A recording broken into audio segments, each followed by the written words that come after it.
Hi, ഇത് എൻ്റെ hi അല്ല, ഇത് നമ്മളുടെ പ്രിയപ്പെട്ട ആനിയമ്മയുടെ ഹായ് ആണ്. കാരണം ആനിയമ്മ എല്ലാ വീഡിയോയും തുടങ്ങുന്നത് ഈ ഒരു ഹായിലാണ്.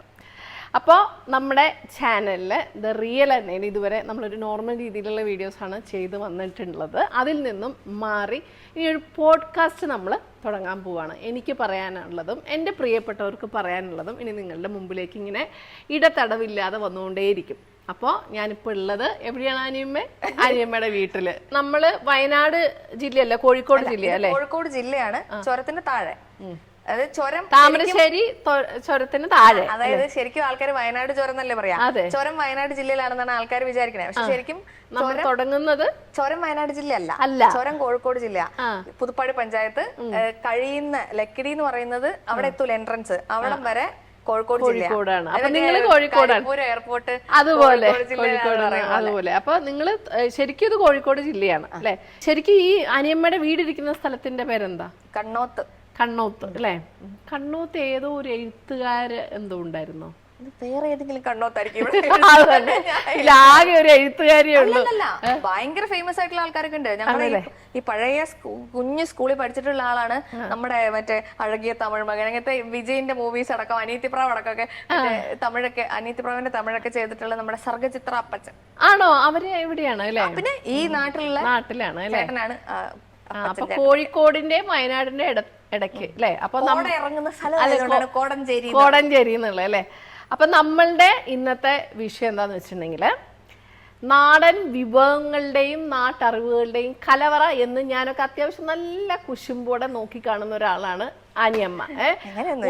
അങ്ങനെയാണ്. ഇടയിൽ വെറുതെ ചേച്ചി എന്ന് പറഞ്ഞ് തള്ളി മറക്കരുത്. കാരണം ഞാൻ ആരാണെന്ന് ശരിക്കും അറിയാം. അത്യാവശ്യം നല്ല പുട്ടിയും ഇട്ട് അത്യാവശ്യം കുറച്ചൊക്കെ വേഷം കെട്ടലും കാണിച്ച് ഞാൻ നടക്കുമ്പം യഥാർത്ഥ മണ്ണിന്റെ സൗന്ദര്യവും യഥാർത്ഥ നാടൻ വിഭവങ്ങളുടെ കലവറയ നാട്ടറിവുകളുമായിട്ടുള്ള യഥാർത്ഥ യൂട്യൂബിന്റെ റാണിയാണ് ഞങ്ങളുടെ സ്വന്തം. അല്ല, അത് സത്യമാണ്. അല്ലാന്ന് ഞാൻ ഒരു മിനിറ്റ്, ഞാൻ ഈ പറയുന്ന അല്ലാന്ന് എനിക്ക് പറയാൻ പറ്റുമോ? ആനി അങ്ങനെയാണല്ലോ. ആനി ഏറ്റവും ജെന്യുവിൻ ആയിട്ടിരിക്കുന്നതുകൊണ്ടാണ്. പിന്നെ ഞാനൊക്കെ എന്ന് പറയുമ്പം നമ്മള് സംഭവം തുടങ്ങിയത് ഒരു ഫോണിലാണ് അല്ലെ? ഫോണില് യൂട്യൂബ് ആനി എന്ന വീഡിയോ സ്റ്റാർട്ട് ചെയ്തത് 4 വർഷം കഴിഞ്ഞു. 4 വർഷം. ഞാൻ 5 വർഷം കഴിഞ്ഞു സത്യം. കഴിഞ്ഞിട്ടാണ്. അതെ അതെ. പക്ഷെ ഞാൻ എവിടെ എത്തിയിട്ടില്ല, അനിയമ്മ എവിടെയൊക്കെയോ എത്തി. അതല്ല, അല്ല അങ്ങനെയല്ല. എനിക്ക് തുടങ്ങുമ്പോൾ നമ്മുടെ ഒരു സാധാരണ ഒപ്പോടെ ഫോണേ ഉള്ളൂ. അതില് നമ്മൾ ഈ സ്റ്റാൻഡ് ഒന്നും ഇല്ലല്ലോ, ഫോണ് ചാരി വെച്ചിട്ട് സെൽഫി വീഡിയോ ആണ്. എനിക്കും ഇതേ ഉള്ളൂ. ആണ് അല്ലേ?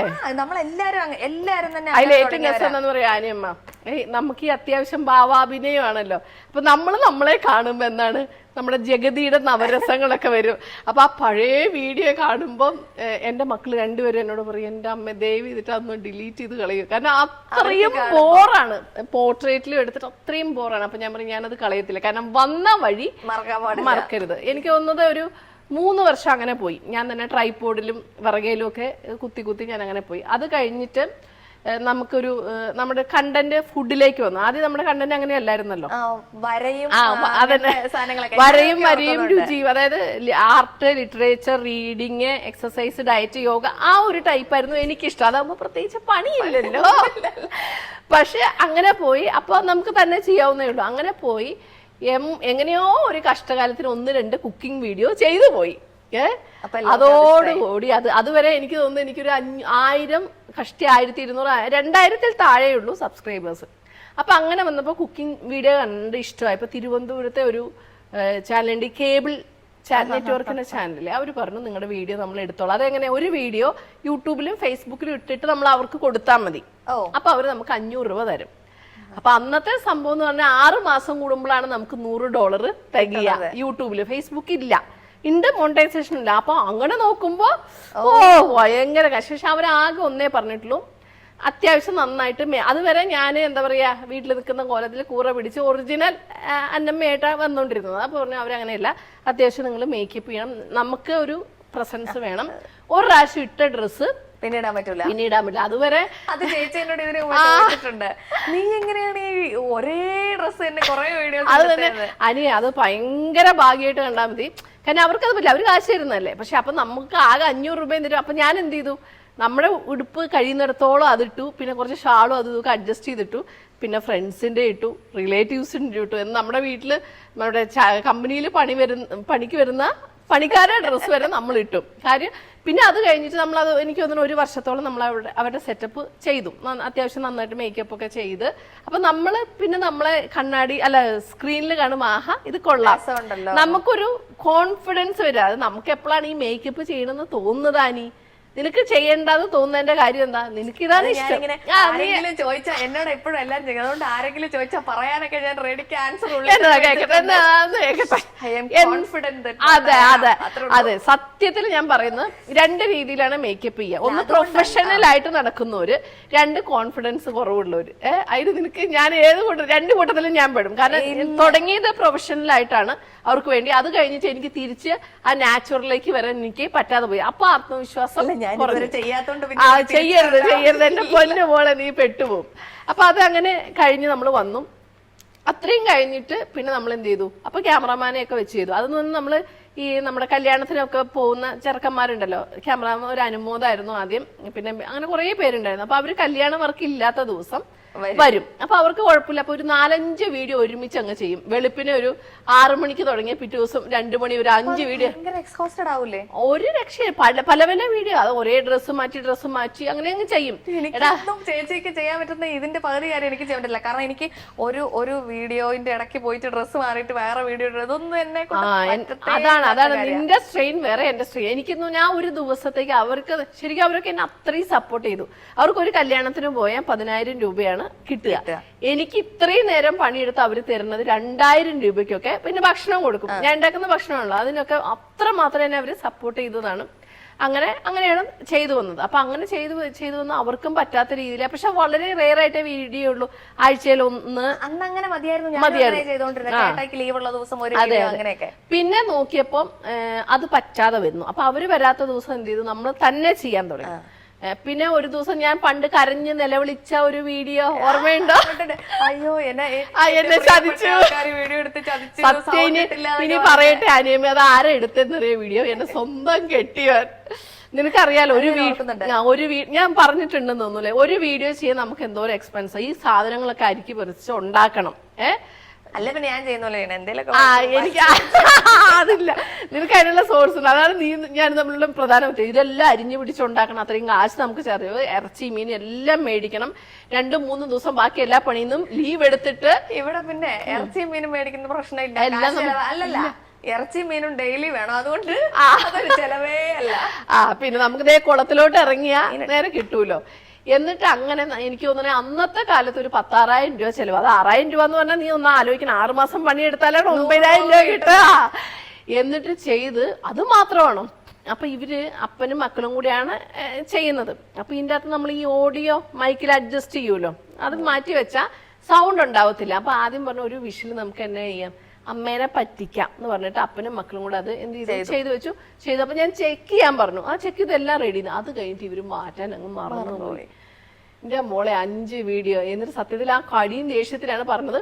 കുറെ കഴിഞ്ഞ് നമ്മള് വേറെ ജോഷിലും ബിഹൈൻഡ് ദ വുഡ്സിലും ഒക്കെ നമ്മുടെ വീഡിയോ വന്നു, നമ്മള് ഫ്ലവേഴ്സിലൊക്കെ വന്നതിന് ശേഷം പിന്നെ ആ വീഡിയോ ഓടുമ്പോ എനിക്ക് നാണക്കേടാ, ഇത്രയും ബോൾഡായ അന്നമയെ കരഞ്ഞു. അപ്പൊ അങ്ങനെ ഒരുപാട് സ്ട്രഗിൾ ചെയ്തു. പിന്നെ നമുക്ക് 2-3 മണിക്കൂറുകൾ മാത്രം ഉറങ്ങാറായി. കമ്പനിക്കാരിയുണ്ട്, കൃഷിക്കാരിയുണ്ട്, വീട്ടുകാരിയുണ്ട്. ചാനലും ആയപ്പം ഞാൻ വീണുപോയി. സ്പോണ്ടലൈസിസ് വന്നു, വീണുപോയി. ഡോക്ടേഴ്സ് പറഞ്ഞിങ്ങനെ പോയ സ്ട്രോക്ക് വരുന്നു. അങ്ങനെ ഒരു 1 മാസത്തോളം കോട്ടക്കൽ ആയുർവേദശാലയിൽ ട്രീറ്റ്മെന്റിന് പോയി.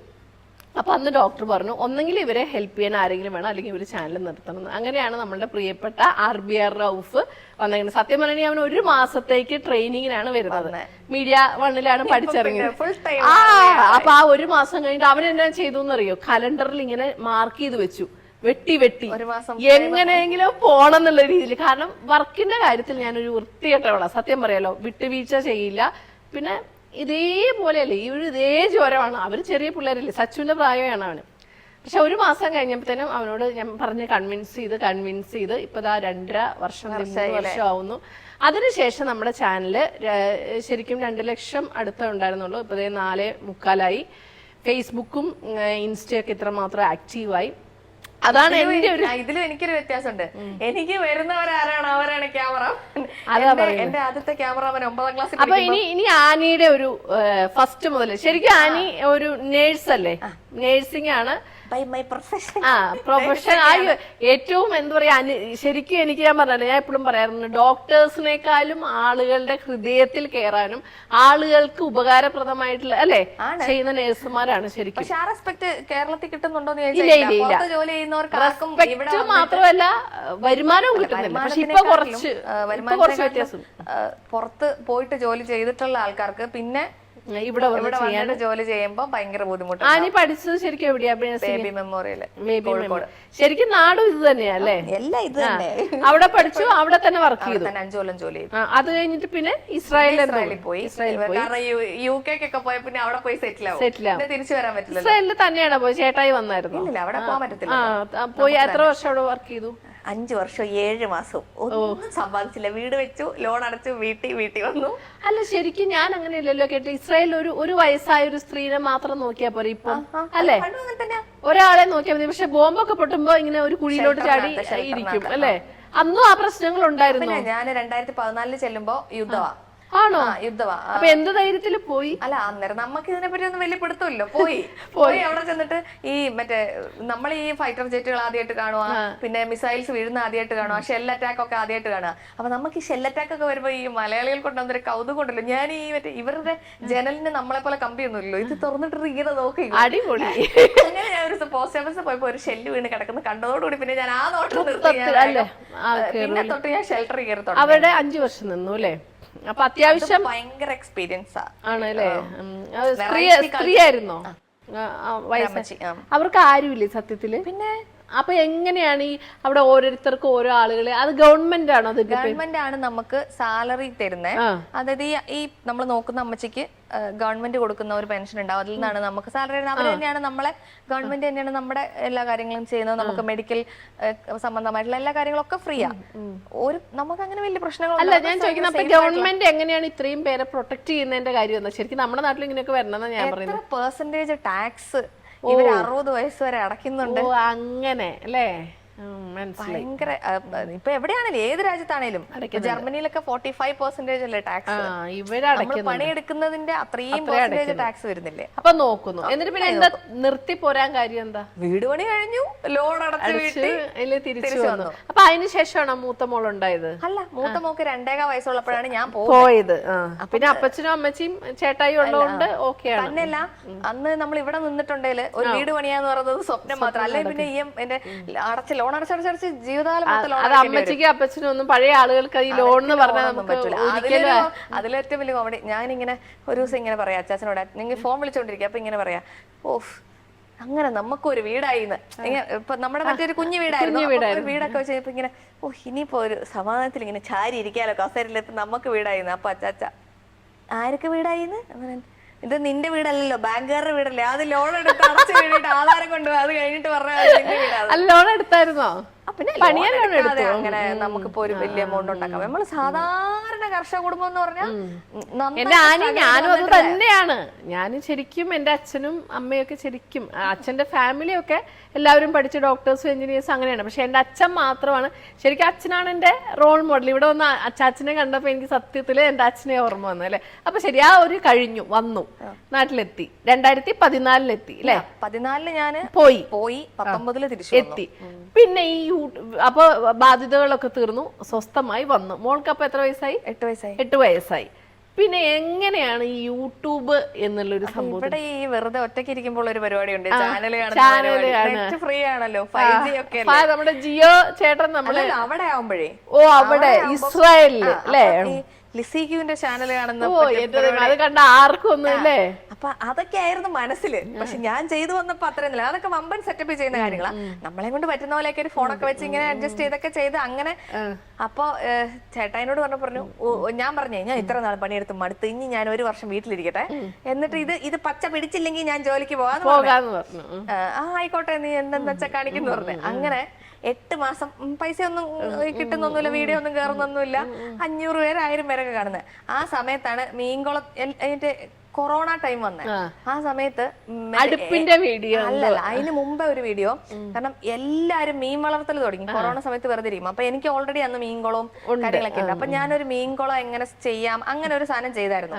അപ്പൊ അത് അങ്ങനെ ഒറ്റയടിക്ക് വെറുതെ 1000 ഫോളോവേഴ്സ് പോലും ഇല്ലാതിരുന്നത് ഒറ്റയടിക്ക് 25,000 ആയി. പിന്നെ റോക്കറ്റ് അടുപ്പ് ഉണ്ടാക്കി.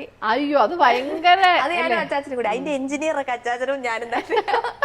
പിന്നെ ഞങ്ങളൊരു മറ്റേ മണ്ണുകൊണ്ട് ബിയർ ബോട്ടിൽ വെച്ചിട്ട് ഒരു ഓവൻ ഉണ്ടാക്കി. എനിക്ക് ഓർമ്മയുണ്ട്, ഞാൻ എല്ലാം സ്ഥിരം കാണുന്നതാണ്. അങ്ങനെയൊക്കെ ചെയ്ത് കഴിഞ്ഞപ്പം ആൾക്കാർക്ക് കുറച്ചും കൂടെ ഇഷ്ടമായി. പിന്നെ ഇതൊക്കെ തന്നെ ഒരു എനിക്ക് പിന്നെ അങ്ങനെ വലിയ വലിയ സാധനങ്ങളൊന്നും ചെയ്യാൻ അങ്ങനെ അറിയത്തില്ലെങ്കിൽ ഇതിനകത്തുള്ള നമ്മുടെ ഈ പഴയ സാധനം ഉണ്ടല്ലോ, പരിപ്പുട്ടോ തരിവെട്ട്, ഞാൻ ഒരു ദിവസം ഉണ്ടാക്കി. അതായത് ഇനി എനിക്ക് ചോദിക്കേണ്ട കാര്യമാണ്, ഈ പഴയ പലഹാരങ്ങളും പഴയ സംഭവങ്ങളും ആണല്ലോ അനിയമ്മ ഏറ്റവും കൂടുതൽ ചെയ്യുന്നത്. അതിന്റെ റെസിപ്പീസ് ഒക്കെ ഇവിടുന്ന് 91 വയസ്സായിട്ടുള്ള ഒരു നമ്മുടെ അമ്മച്ചി അമ്മച്ചി ഇവിടെ എല്ലാം തറവാട്ട്. അയ്യോ ഇനി അമ്മച്ചിനെ കാണാൻ ഒരു ദിവസം. എനിക്കത് അന്ന് രണ്ടുപേരും കൂടെ ഒരുമിച്ച് ഒരു വീഡിയോ ചെയ്തല്ലോ അല്ലെ? അമ്മയ്ക്ക് ഓർമ്മയുണ്ടോ റെസിപ്പീസ് ഒക്കെ? അങ്ങനെ മറവിയൊന്നുമില്ല, കാര്യങ്ങളൊക്കെ അടിപൊളിയായിട്ട് ചെയ്യുന്നില്ല. എല്ലാം എന്താണെങ്കിലും എടുത്ത് വീഡിയോ ചെയ്ത് വെക്കണം കേട്ടോ. കാരണം അടുത്തൊരു ജനറേഷന് അനിയമ്മയ്ക്ക് കൊടുക്കാൻ പറ്റുന്ന. അവരൊന്നും ഒരു മാങ്ങ ഉപ്പിലിട്ടാ പോലും പൂത്ത് പോലും പോകത്തില്ല. ഇല്ല അല്ലെ? ഒരു ചെറിയ സിമ്പിൾ ആയിട്ടൊരു സാധനം ഒരു മാങ്ങ ഉപ്പിലിട്ടാ പോലും അവരൊന്നും ചെയ്താൽ പൂത്ത് പോകത്തില്ല. അങ്ങനെ പിന്നെ അമ്മച്ചി മറ്റേ അമ്മച്ചി കോട്ടയം കറിയാ. അപ്പൊ അവരുടെ എല്ലിങ്കപ്പ അങ്ങനെ സാധനങ്ങളൊക്കെ അടിപൊളിയാ. അപ്പൊ അങ്ങനെയൊക്കെ കിട്ടിയ സാധനങ്ങളാട്ടോ. അത് പറഞ്ഞപ്പോഴാണ് ഓർത്തത്, അനിയമ്മയ്ക്ക് ഇടയ്ക്ക് നല്ലൊരു പണി മറ്റേ ആരൊക്കെയോ സോഷ്യൽ പോത്തിനെ അല്ലേ തലയിഞ്ഞ് പോത്തിന് എന്തെങ്കിലും അതിനെതിരെ നല്ല അടിപൊളിയായിട്ടൊരു വീഡിയോ ചെയ്തില്ല? എനിക്ക് അതാണ് ശരിക്കും ആ പോകുന്നത്. അത് പുറത്തുനിന്നിരുന്ന് കാണുന്നവരുടെ ഒരു ചിന്ത, ഈ നാട്ടിൽ എല്ലാരും പോത്തിന്റെ എല്ലാ ഭാഗവും കഴിക്കും. ഞാൻ കുടലുണ്ടാക്കും, പോട്ടി ഉണ്ടാക്കും, എല്ലാ സാധനവും നമ്മൾ തന്നെ മറ്റേ നാക്കൊക്കെ ചെയ്ത് എനിക്ക് ഇഷ്ടം പോലെ ചീത്ത കേട്ടിട്ടുണ്ട്. പിന്നെ വാല് ചെയ്തില്ല? വാല് ഞാൻ ചെയ്തിട്ടില്ല. കാല് ചെയ്തു, തല ചെയ്തു, ബ്രെയിൻ ചെയ്തു, പിന്നെ നാക്ക് ചെയ്തു. നാക്കൊക്കെ ഒരു പ്രാവശ്യം കഴിച്ചിട്ടുള്ളവർ പിന്നെ എനിക്ക് ഞാൻ എന്ത് സാധനം ഇങ്ങനെ ഇമാജിൻ ചെയ്യൂട്ടോ. അപ്പൊ അയ്യോ എനിക്ക് അത് ഭയങ്കര സത്യസന്ധമായിട്ട് പറഞ്ഞാൽ നമ്മൾ ഇറച്ചിക്കടയിൽ ഇറച്ചി മേടിക്കുമ്പോ അതുപോലെ എല്ലാ പാർട്സും ഉണ്ടാവൂലേ അതില്. അത് നല്ല ടേസ്റ്റ് ഉണ്ട്, നല്ല രുചിക്ക് എല്ലാരും ഹോട്ടലിൽ വിളമ്പി നല്ല ഗാർണിഷ് ചെയ്തൊക്കെ വെച്ചാൽ ഞാനിമ്മ എടുത്ത് ഈ നാക്ക് തിന്നാൻ വേണ്ടി ഒരു ദിവസം. നാക്ക് അടിപൊളിയാന്നേ. ആണല്ലേ? ശരിക്കും നാക്ക് അടിപൊളിയാ, ബ്രെയിൻ അടിപൊളിയാ. പക്ഷെ ബ്രെയിൻ ഞാൻ ആടിന്റെ ഓക്കെയാണ്, പക്ഷെ പോത്തിന്റെ ഞാൻ റെസിപ്പീസ് കാണുന്നല്ലാതെ പക്ഷെ അതൊന്നും എനിക്ക് അടിപൊളിയാണ് അല്ലേ? പിന്നെ മറ്റേ നമ്മുടെ പോത്തുംകാല് അത് ഓൾറെഡി ചേച്ചിയും ചെയ്തിട്ടുള്ളല്ലേ? പോയി കഴിക്കുക. അല്ല പോത്തുംകാല് വയനാട്. അയ്യോ ആ വീഡിയോ അത് പറഞ്ഞപ്പോൾ ആ വീഡിയോ ഇൻസ്റ്റയിലാണ് 10 മില്യൺ ആയത്. എന്നെ കൊല്ലുന്ന വരെ നോർത്ത് ഇന്ത്യന്ന് ഹിന്ദിക്കാര് മൊത്തം എന്താ എഴുതി. അവസാനം ഞാൻ ഭയങ്കര ആസ്വദിക്കാൻ തുടങ്ങി. അല്ല എഴുതുന്ന ഒക്കെ തെറി എണ്ണത്തിലാ, ഹിന്ദിയിലാണ്, മംഗ്ലീഷിലും. പിന്നെ നമുക്ക് വായിക്കണ്ടല്ലോ. പക്ഷെ അതെനിക്ക് തോന്നുന്നു എനിക്ക് ഏകദേശം ഒരു 16,000 ഫോളോവേഴ്സ് എവിടെ കയറി, ഇൻസ്റ്റയില് കയറി. ഒരുപാട് സ്ഥലത്തേക്ക് ഇത് സംഭവം 10 മില്യൺ എന്തോ ആയി. അവര് വിചാരിക്കുന്നത് അവരെ സംബന്ധിച്ച് അതവിടെ ഏറ്റവും പക്ഷെ അത് നമ്മുടെ ഞാൻ കേട്ടിട്ടുള്ളത് വെച്ചിട്ട് ഇന്ത്യയിൽ ഏറ്റവും കൂടുതൽ മറ്റേ പോത്ത് എക്സ്പോർട്ട് ചെയ്യുന്നത്. അത് ശരിയാണ്. പക്ഷെ അത് ഞാൻ പറഞ്ഞില്ല, അത് ഓരോ ആളുകളുടെ ഒരു ആറ്റിറ്റ്യൂഡാണ്. മറ്റേ പശുവിനെ ഇറക്കാൻ പാടില്ലെന്നാണ്. അതെ അതെ. പക്ഷെ അവര് വിചാരിക്കുന്നത് എന്താണെന്നറിയോ, ഈ പോത്തുംകാലെന്ന് അവർക്ക് വായിക്കാൻ ഈ സാധനം തിന്നുമ്പോ അവർ എഴുതിയേക്കുന്ന മൊത്തം അവരുടെ എന്താ പറയാ അമ്മ, അവരുടെ ദൈവത്തിന് നമ്മൾ പോത്തും പശുവും രണ്ടാണെന്ന്. കോൺട്രവേഴ്സി ആവുന്ന സബ്ജക്റ്റ്. അതെ, അതൊന്നും കുഴപ്പമില്ല. എന്റെ അതല്ലടാ, ഈ പോത്തല്ല പോത്ത ഇത്, അല്ല പശുവല്ല പോത്ത ഇത് പോത്താന്ന് പറഞ്ഞു കൊടുക്കാനുള്ള ഹിന്ദി എനിക്കുണ്ടായിരുന്നെങ്കിൽ ഞാൻ രക്ഷപ്പെടില്ലായിരുന്നു. നമ്മളിവിടെ കോമഡി ആയിട്ട് പറയേ, ഇത് പോത്താണോ എന്ന് ചോദിക്കുമ്പോ ചേട്ടൻ പോത്താണെ കൊണ്ടുപോയാ മതി. അതെ, അത് പറഞ്ഞു കൊടുക്കാനുള്ള ഹിന്ദി എനിക്കുണ്ടായിരുന്നു. ഞാൻ ആരായിരുന്നു? അത് കൊള്ളാം. അങ്ങനത്തെ കുറച്ച് വീഡിയോസ് ഒക്കെ. അല്ല അപ്പൊ ഈ റെസിപ്പി അമ്മയ്ക്ക് നല്ല ഓർമ്മയാണ്. വല്യമ്മയ്ക്ക് അങ്ങനത്തെ റെസിപ്പീസ് അറിയാം. പിന്നെ എന്റെ അമ്മയാണ് കോട്ടയംകാരത്തി. അമ്മയ്ക്ക് അപ്പൊ കോട്ടയം റെസിപ്പീസ് മൊത്തം സാധനങ്ങളുണ്ട്. പലഹാരങ്ങളോ എന്റെ അനിയമ്മ ലോകത്തിൽ എവിടെയും കേൾക്കാത്ത പലഹാരങ്ങൾ. എന്റെ അമ്മ ഉണ്ടാക്കും അച്ചപ്പം, കുഴലപ്പം അടിപൊളിയായിട്ട് ഉണ്ടാക്കും, തരിവട്ടം ഉണ്ടാക്കും. അങ്ങനത്തെ സാധനങ്ങളൊക്കെ അമ്മച്ചീന്റെ അടുത്താ. ഈ പണ്ടൊക്കെ കല്യാണത്തിന് അമ്മയൊക്കെ പോയിട്ട് ഇങ്ങനെ അങ്ങനെ ഉണ്ടാക്കൂലായിരുന്നു. അപ്പൊ ഇവരെല്ലാരും കൂടെ പോയി ഉണ്ടാക്കുന്നൊക്കെ ഞാൻ ഇങ്ങനെ കണ്ടിട്ടുണ്ട്. അന്നൊന്നും കൈട്ട് വരെ തിന്നാന്നല്ലാതെ ഉണ്ടാക്കും. ശരിക്കും ഇത് പാചകം ഒരു സീരിയസ് ആയിട്ട് എടുത്തു ഇപ്പോ അല്ലെ? അല്ലാതെ നേഴ്സിംഗ് കോണിന്റെ ഇടയ്ക്ക് അതിന് സമയമുണ്ടോ? അത് ശരിയാ. ഇപ്പൊ ശരിക്കും അത് ആസ്വദിച്ച് ചെയ്യുന്നില്ല. എനിക്ക് പുതിയ പുതിയ സാധനങ്ങൾ ഉണ്ടാക്കാൻ. പിന്നെ ഒരുപാട് ഈ പ്രദേശങ്ങളിൽ പോയിട്ട് നിങ്ങളുടെ കാടും നാടും സാധനങ്ങളുമായിട്ട് ഇതുവരെ കേൾക്കാത്ത സാധനങ്ങൾ, എന്റെ ഉറുമ്പിന്റെ ഒരു സാധനം ഉണ്ടാക്കി ചമ്മന്തിയാ, അതൊക്കെ എങ്ങനെയുണ്ട്? അത് ആക്ച്വലി ഉറുമ്പ് ചമ്മന്തി കഴിക്കുന്നതിന് അങ്ങനെ നമുക്കിത് നീറാ ഉറുമ്പ് ഈ നീറാണല്ലോ എന്ന് ഓർത്തിട്ട് കഴിക്കുമ്പോഴാണ് നമ്മുടെ ചെമ്മീനും മാങ്ങയും വെച്ചിട്ട് അത് തന്നെ. അത്ര ചെമ്മീൻ ശരിക്കും ഒരു പുഴു പോലെയുള്ള ഒരു സാധനല്ലേ. പുഴു തിന്നാന്ന് പറയുമ്പം ഇപ്പൊ നമ്മള് തായ്ലൻഡിലും അവിടെ ഇവിടെയൊക്കെ പോകുമ്പോൾ അവര് പുഴുവിനെ തിന്നുന്നുണ്ടല്ലോ. അപ്പൊ നമ്മള് ശരിക്കും ഈ ചെമ്മീൻ ഒരു പുഴു പോലെയല്ലേ, നമ്മള് 400-500 രൂപ കൊടുത്തിട്ടല്ലേ തിന്നുന്നത്. അത്രേ ഉള്ളൂ. അല്ലാതെ അപ്പൊ ആ കണ്ടന്റ് ഒക്കെ എവിടുന്നാ ശരിക്കും? അതൊക്കെ ഒരു കണ്ടതാണ്. അതൊന്നും തിന്നുന്ന കണ്ടന്റ് ഒന്നും അല്ലേ. പക്ഷെ അങ്ങനെ ഒരു സ്റ്റഡി നടത്താറുണ്ട്. തീർച്ചയായും ഭയങ്കര ഇൻട്രസ്റ്റാ. ഇപ്പൊ പുതിയ പുതിയ സാധനങ്ങൾ ഉണ്ടാക്കാൻ എനിക്ക് ഭയങ്കര ഇഷ്ടമാണ്. നമ്മള് വീഡിയോ ചെയ്യുമ്പം എപ്പോഴെങ്കിലും നമ്മൾ ഉണ്ടാക്കി നോക്കിയിട്ടാണോ അനിമ ചെയ്യുന്നത്? ഇതുവരെ ചെയ്തിട്ടില്ല. അങ്ങനെ ചെയ്യാതെ പാളിപ്പോയിട്ടുണ്ട്. ഏതാണെന്നറിയോ, നമ്മുടെ ഈ മറ്റേ സോൻ പപ്പടി എന്ന് പറഞ്ഞൊരു സാധനം, അത് ഞാനൊന്നും ഉണ്ടാക്കിയിട്ടില്ല. മെനക്കെട്ട പണിക്കൊന്നും സത്യം ഉണ്ടാക്കിയിട്ട് ഒരു 3/4 ഭാഗം വരെ റെഡിയായി, പിന്നെ അത് വലിച്ചോണ്ടിരുന്ന് കഴിയുമ്പോ എന്തോ പോലെ ആയിപ്പോയി. ആണല്ലേ, അത് ഫെയിൽ ആയി പോയൊരു സാധനം. അല്ല, ഞാനൊരു പ്രാവശ്യം, ഞാനും ഫസ്റ്റ് ടൈമാണ് മിക്കവാറും ഒക്കെ ചെയ്യാൻ. ഞാൻ ഒരു സാധനം ഉണ്ടാക്കി നോക്കിയിട്ടുള്ള പരിപാടി, കാരണം നമുക്ക് മെനക്കേടാണ്. ആകെ ഉണ്ടാക്കി നോക്കി ഫെയിലായി ജയിച്ചിട്ടുള്ള ഒറ്റ ABC പൗഡർ. ഒരു പരിപാടി ഞാൻ അത് പറഞ്ഞപ്പോഴാട്ടോ, അതിന്റെ ഇടയിൽ ഞാനൊന്ന് കേറുകയാണ്. ആനിയമ്മയ്ക്ക് സത്യത്തില് എന്താ പറയാ, അഭിമാനപൂർവ്വം നമുക്ക് ഓർക്കാവുന്ന, എന്താ പറയാ, ഒരല്പം അസൂയോടും കൂടെ ഓർക്കാവുന്ന ഒരു കാര്യം, സത്യമായിട്ടുള്ള കാര്യം മുമ്പിൽ. അതായത് ശരിക്കും ഞങ്ങളെ സംബന്ധിച്ച്, കണ്ടന്റ് ക്രിയേറ്റേഴ്സിനെ സംബന്ധിച്ച് അത്യാവശ്യം നല്ല വരുമാനം കിട്ടിക്കൊണ്ടിരുന്ന ഒരു സമയമായിരുന്നു ഒരു 6 മാസം മുമ്പ്, ഫേസ്ബുക്കിൽ നിന്നും യൂട്യൂബിൽ നിന്നും. ഇപ്പൊ എത്രയാണോ നമ്മളുടെ വരുമാനം ഉണ്ട്, അതിന്റെ അകത്ത് 80% വരെ വരുമാനം വെട്ടിക്കുറച്ചു.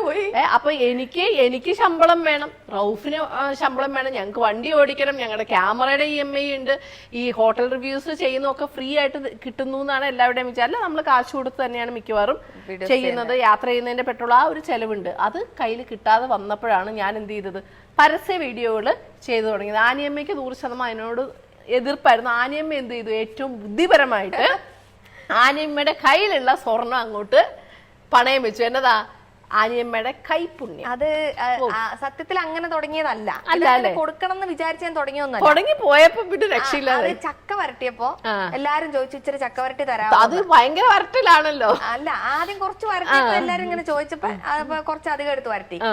എത്ര വരട്ടിയിട്ടും തികയണില്ല. ഇപ്പോഴും ചോദിക്കും, പക്ഷെ ചക്കക്കാലത്തല്ലേ ഉള്ളൂ. നമ്മള് ഒരു വലിയൊരു കൊമേഴ്ഷ്യൽ പരിപാടി ഒന്നും അല്ലാത്തതും കൊണ്ട് നമ്മൾ വീട്ടിൽ എത്ര വരട്ടിയാലും നമ്മളെ കൊണ്ട് ഒരു പരിധി കൂടുതൽ ഉണ്ടാക്കാൻ പറ്റില്ല. അപ്പം അങ്ങനെ ചക്കവരട്ടി തുടങ്ങിയതാ. അപ്പൊ പിന്നെ ഞാൻ അതിന്റെ ഇടയ്ക്ക് നമ്മുടെ ബീഫ് അച്ചാറൊക്കെ ഇച്ചിരി അധികം ഇട്ടപ്പോ എനിക്കറിയാം ആരെങ്കിലും ചോദിച്ചെങ്കിൽ കൊടുക്കാമോ എന്ന് വിചാരിച്ചിട്ട്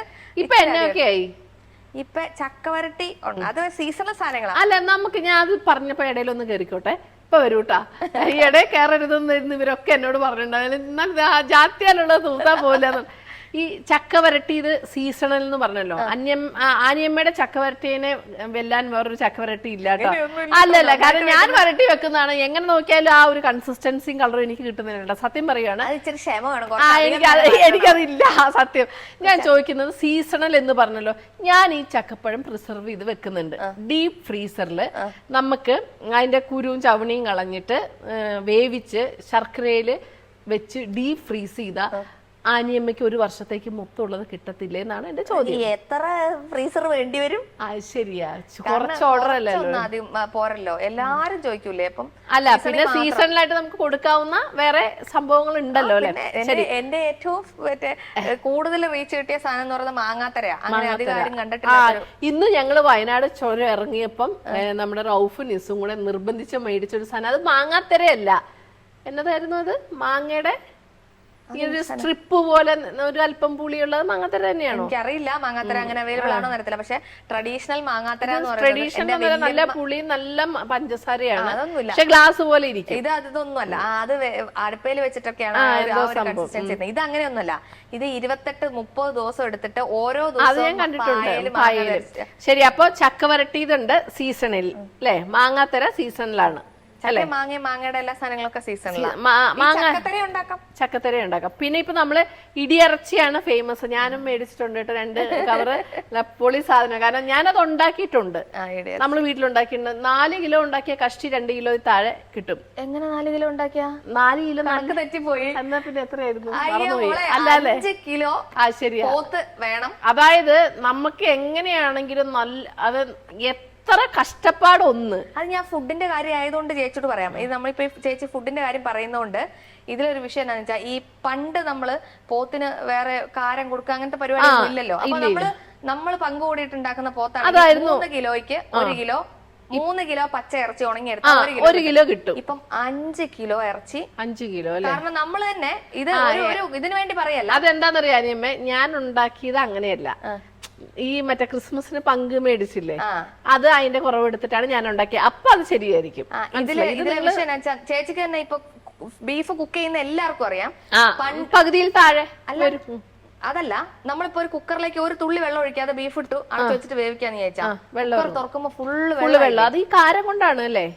കാരം മാത്രമേ ഇപ്പൊ കേട്ടിട്ടുള്ളത് മറ്റേ ഒരു ടാബ്ലറ്റ് കൊമ്പിന്റെ ഇടയിൽ വെക്കുന്ന മറ്റേ ഈ മറ്റേ പോത്തിന് മസിൽ വരാനോ മറ്റേ കിഡ്നി ഫെയിലിയർ വന്നിട്ട് വാട്ടർ കണ്ടന്റ് ഫുള്ളായിട്ട് അതുകൊണ്ടൊക്കെ അങ്ങനെയൊക്കെ പറയുന്ന ഞാൻ കേട്ടിട്ടുണ്ട്. ഇതൊക്കെ പുസ്തകത്തിൽ കേട്ടിട്ടുള്ള കാര്യങ്ങളൊന്നും എനിക്ക് അറിയില്ല.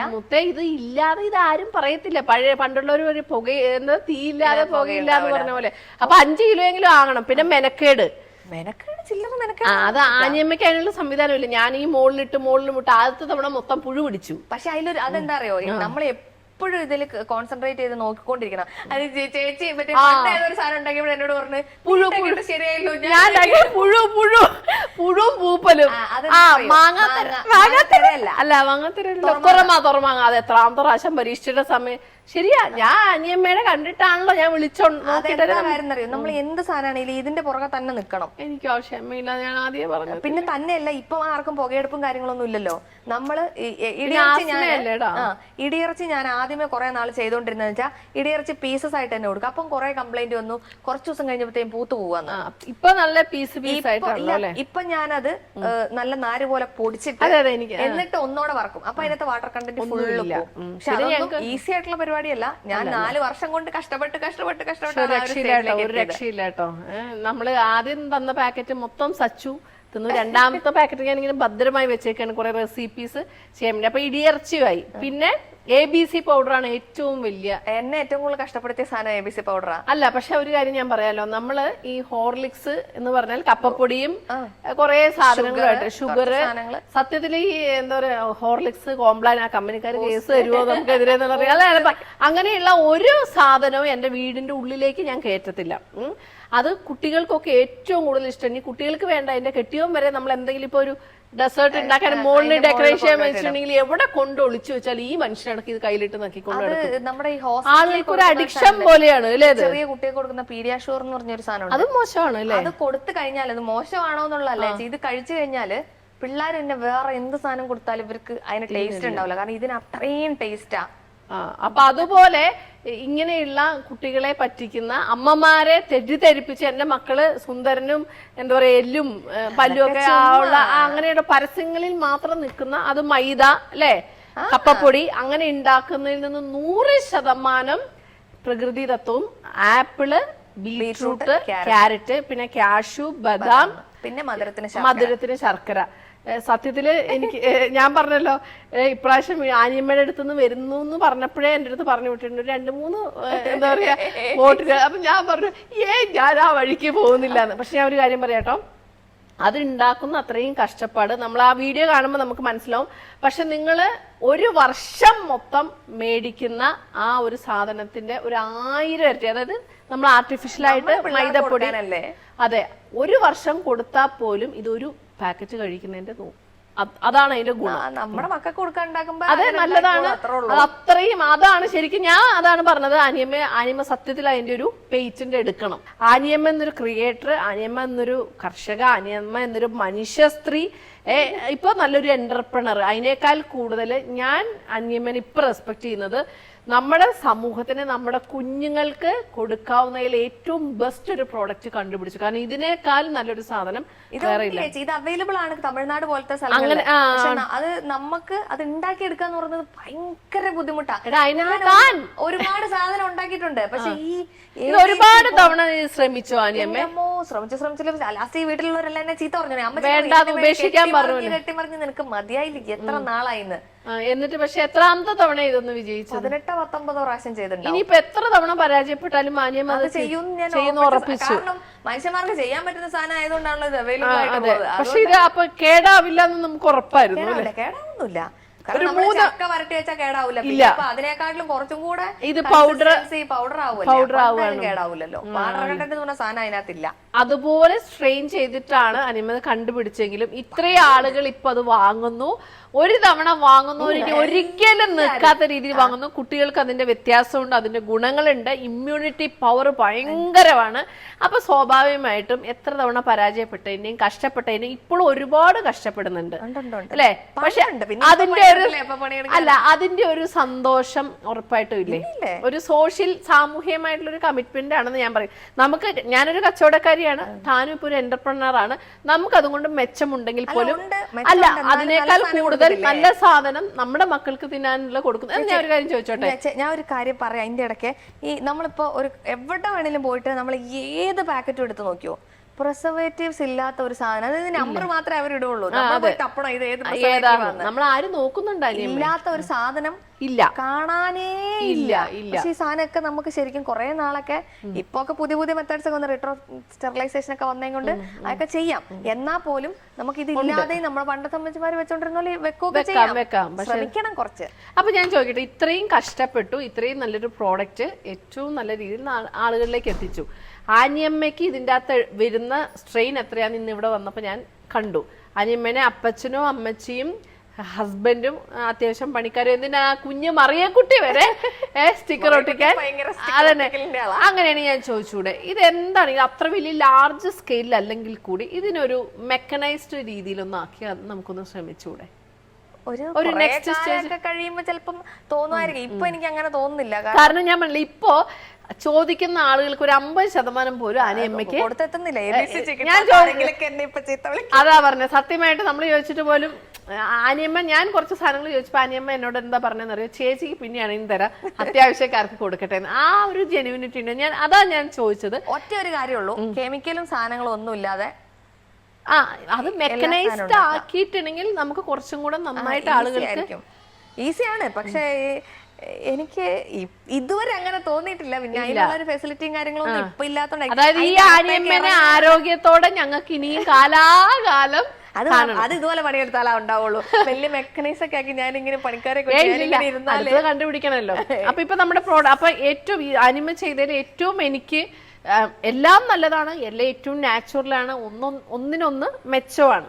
ഓക്കെ, പക്ഷെ അതിൽ ഏറ്റവും സമൂഹത്തിന് എല്ലാവർക്കും നമ്മളിത് ഉണ്ടാക്കി കൊടുക്കണം. പക്ഷെ സമൂഹത്തിന് ഇത്രമാത്രം ഗുണപ്പെടുന്ന ഒരു സാധനം ഉറപ്പായിട്ടും എന്ത് നിർത്തിയാലും മുന്നോട്ട് പോകണം. അതാ പറഞ്ഞ ചോദിക്കുന്നവർക്ക് കൊടുക്കാൻ പറ്റും. അതിനും ആൾക്കാർ നെഗറ്റീവ് പറയുന്നവരുണ്ട് കേട്ടോ. എന്തിനാണ് ഈ കെമിക്കലിനെ പറ്റി ഒന്നും ഇവര് ചിന്തിക്കുന്നില്ല. ആപ്പിളും ബീട്രൂട്ടും ക്യാരറ്റും വേവിച്ച് കഴിയുമ്പോൾ അതിനകത്ത് ഗുണങ്ങൾ പോലെ എന്ന് ചോദിക്കുന്ന ആൾക്കാരുണ്ട്.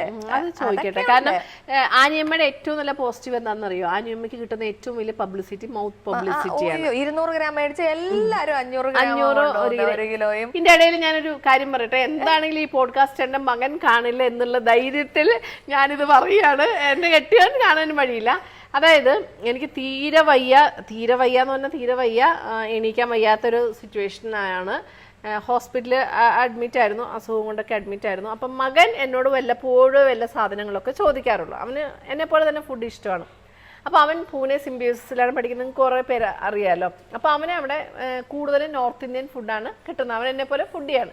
അപ്പോൾ അവൻ എന്നോട് ആദ്യമായിട്ടാണ് ചോദിച്ചത്, അമ്മ എനിക്ക് കുറച്ച് അച്ചാറ് വേണം, അതെനിക്ക് കൊറിയർ അയച്ചു തരണം. അതൊന്നും എനിക്ക് ശ്വാസം വിടാൻ പറ്റാത്ത വയ്യാതിരിക്കുന്ന സമയത്ത്. പക്ഷെ അവനൊരു കാര്യം ചോദിച്ചാൽ അത് കൊടുത്തില്ലെങ്കിൽ പിന്നെ എന്നതാ അവന്റെ സ്വഭാവം അങ്ങ് മാറും.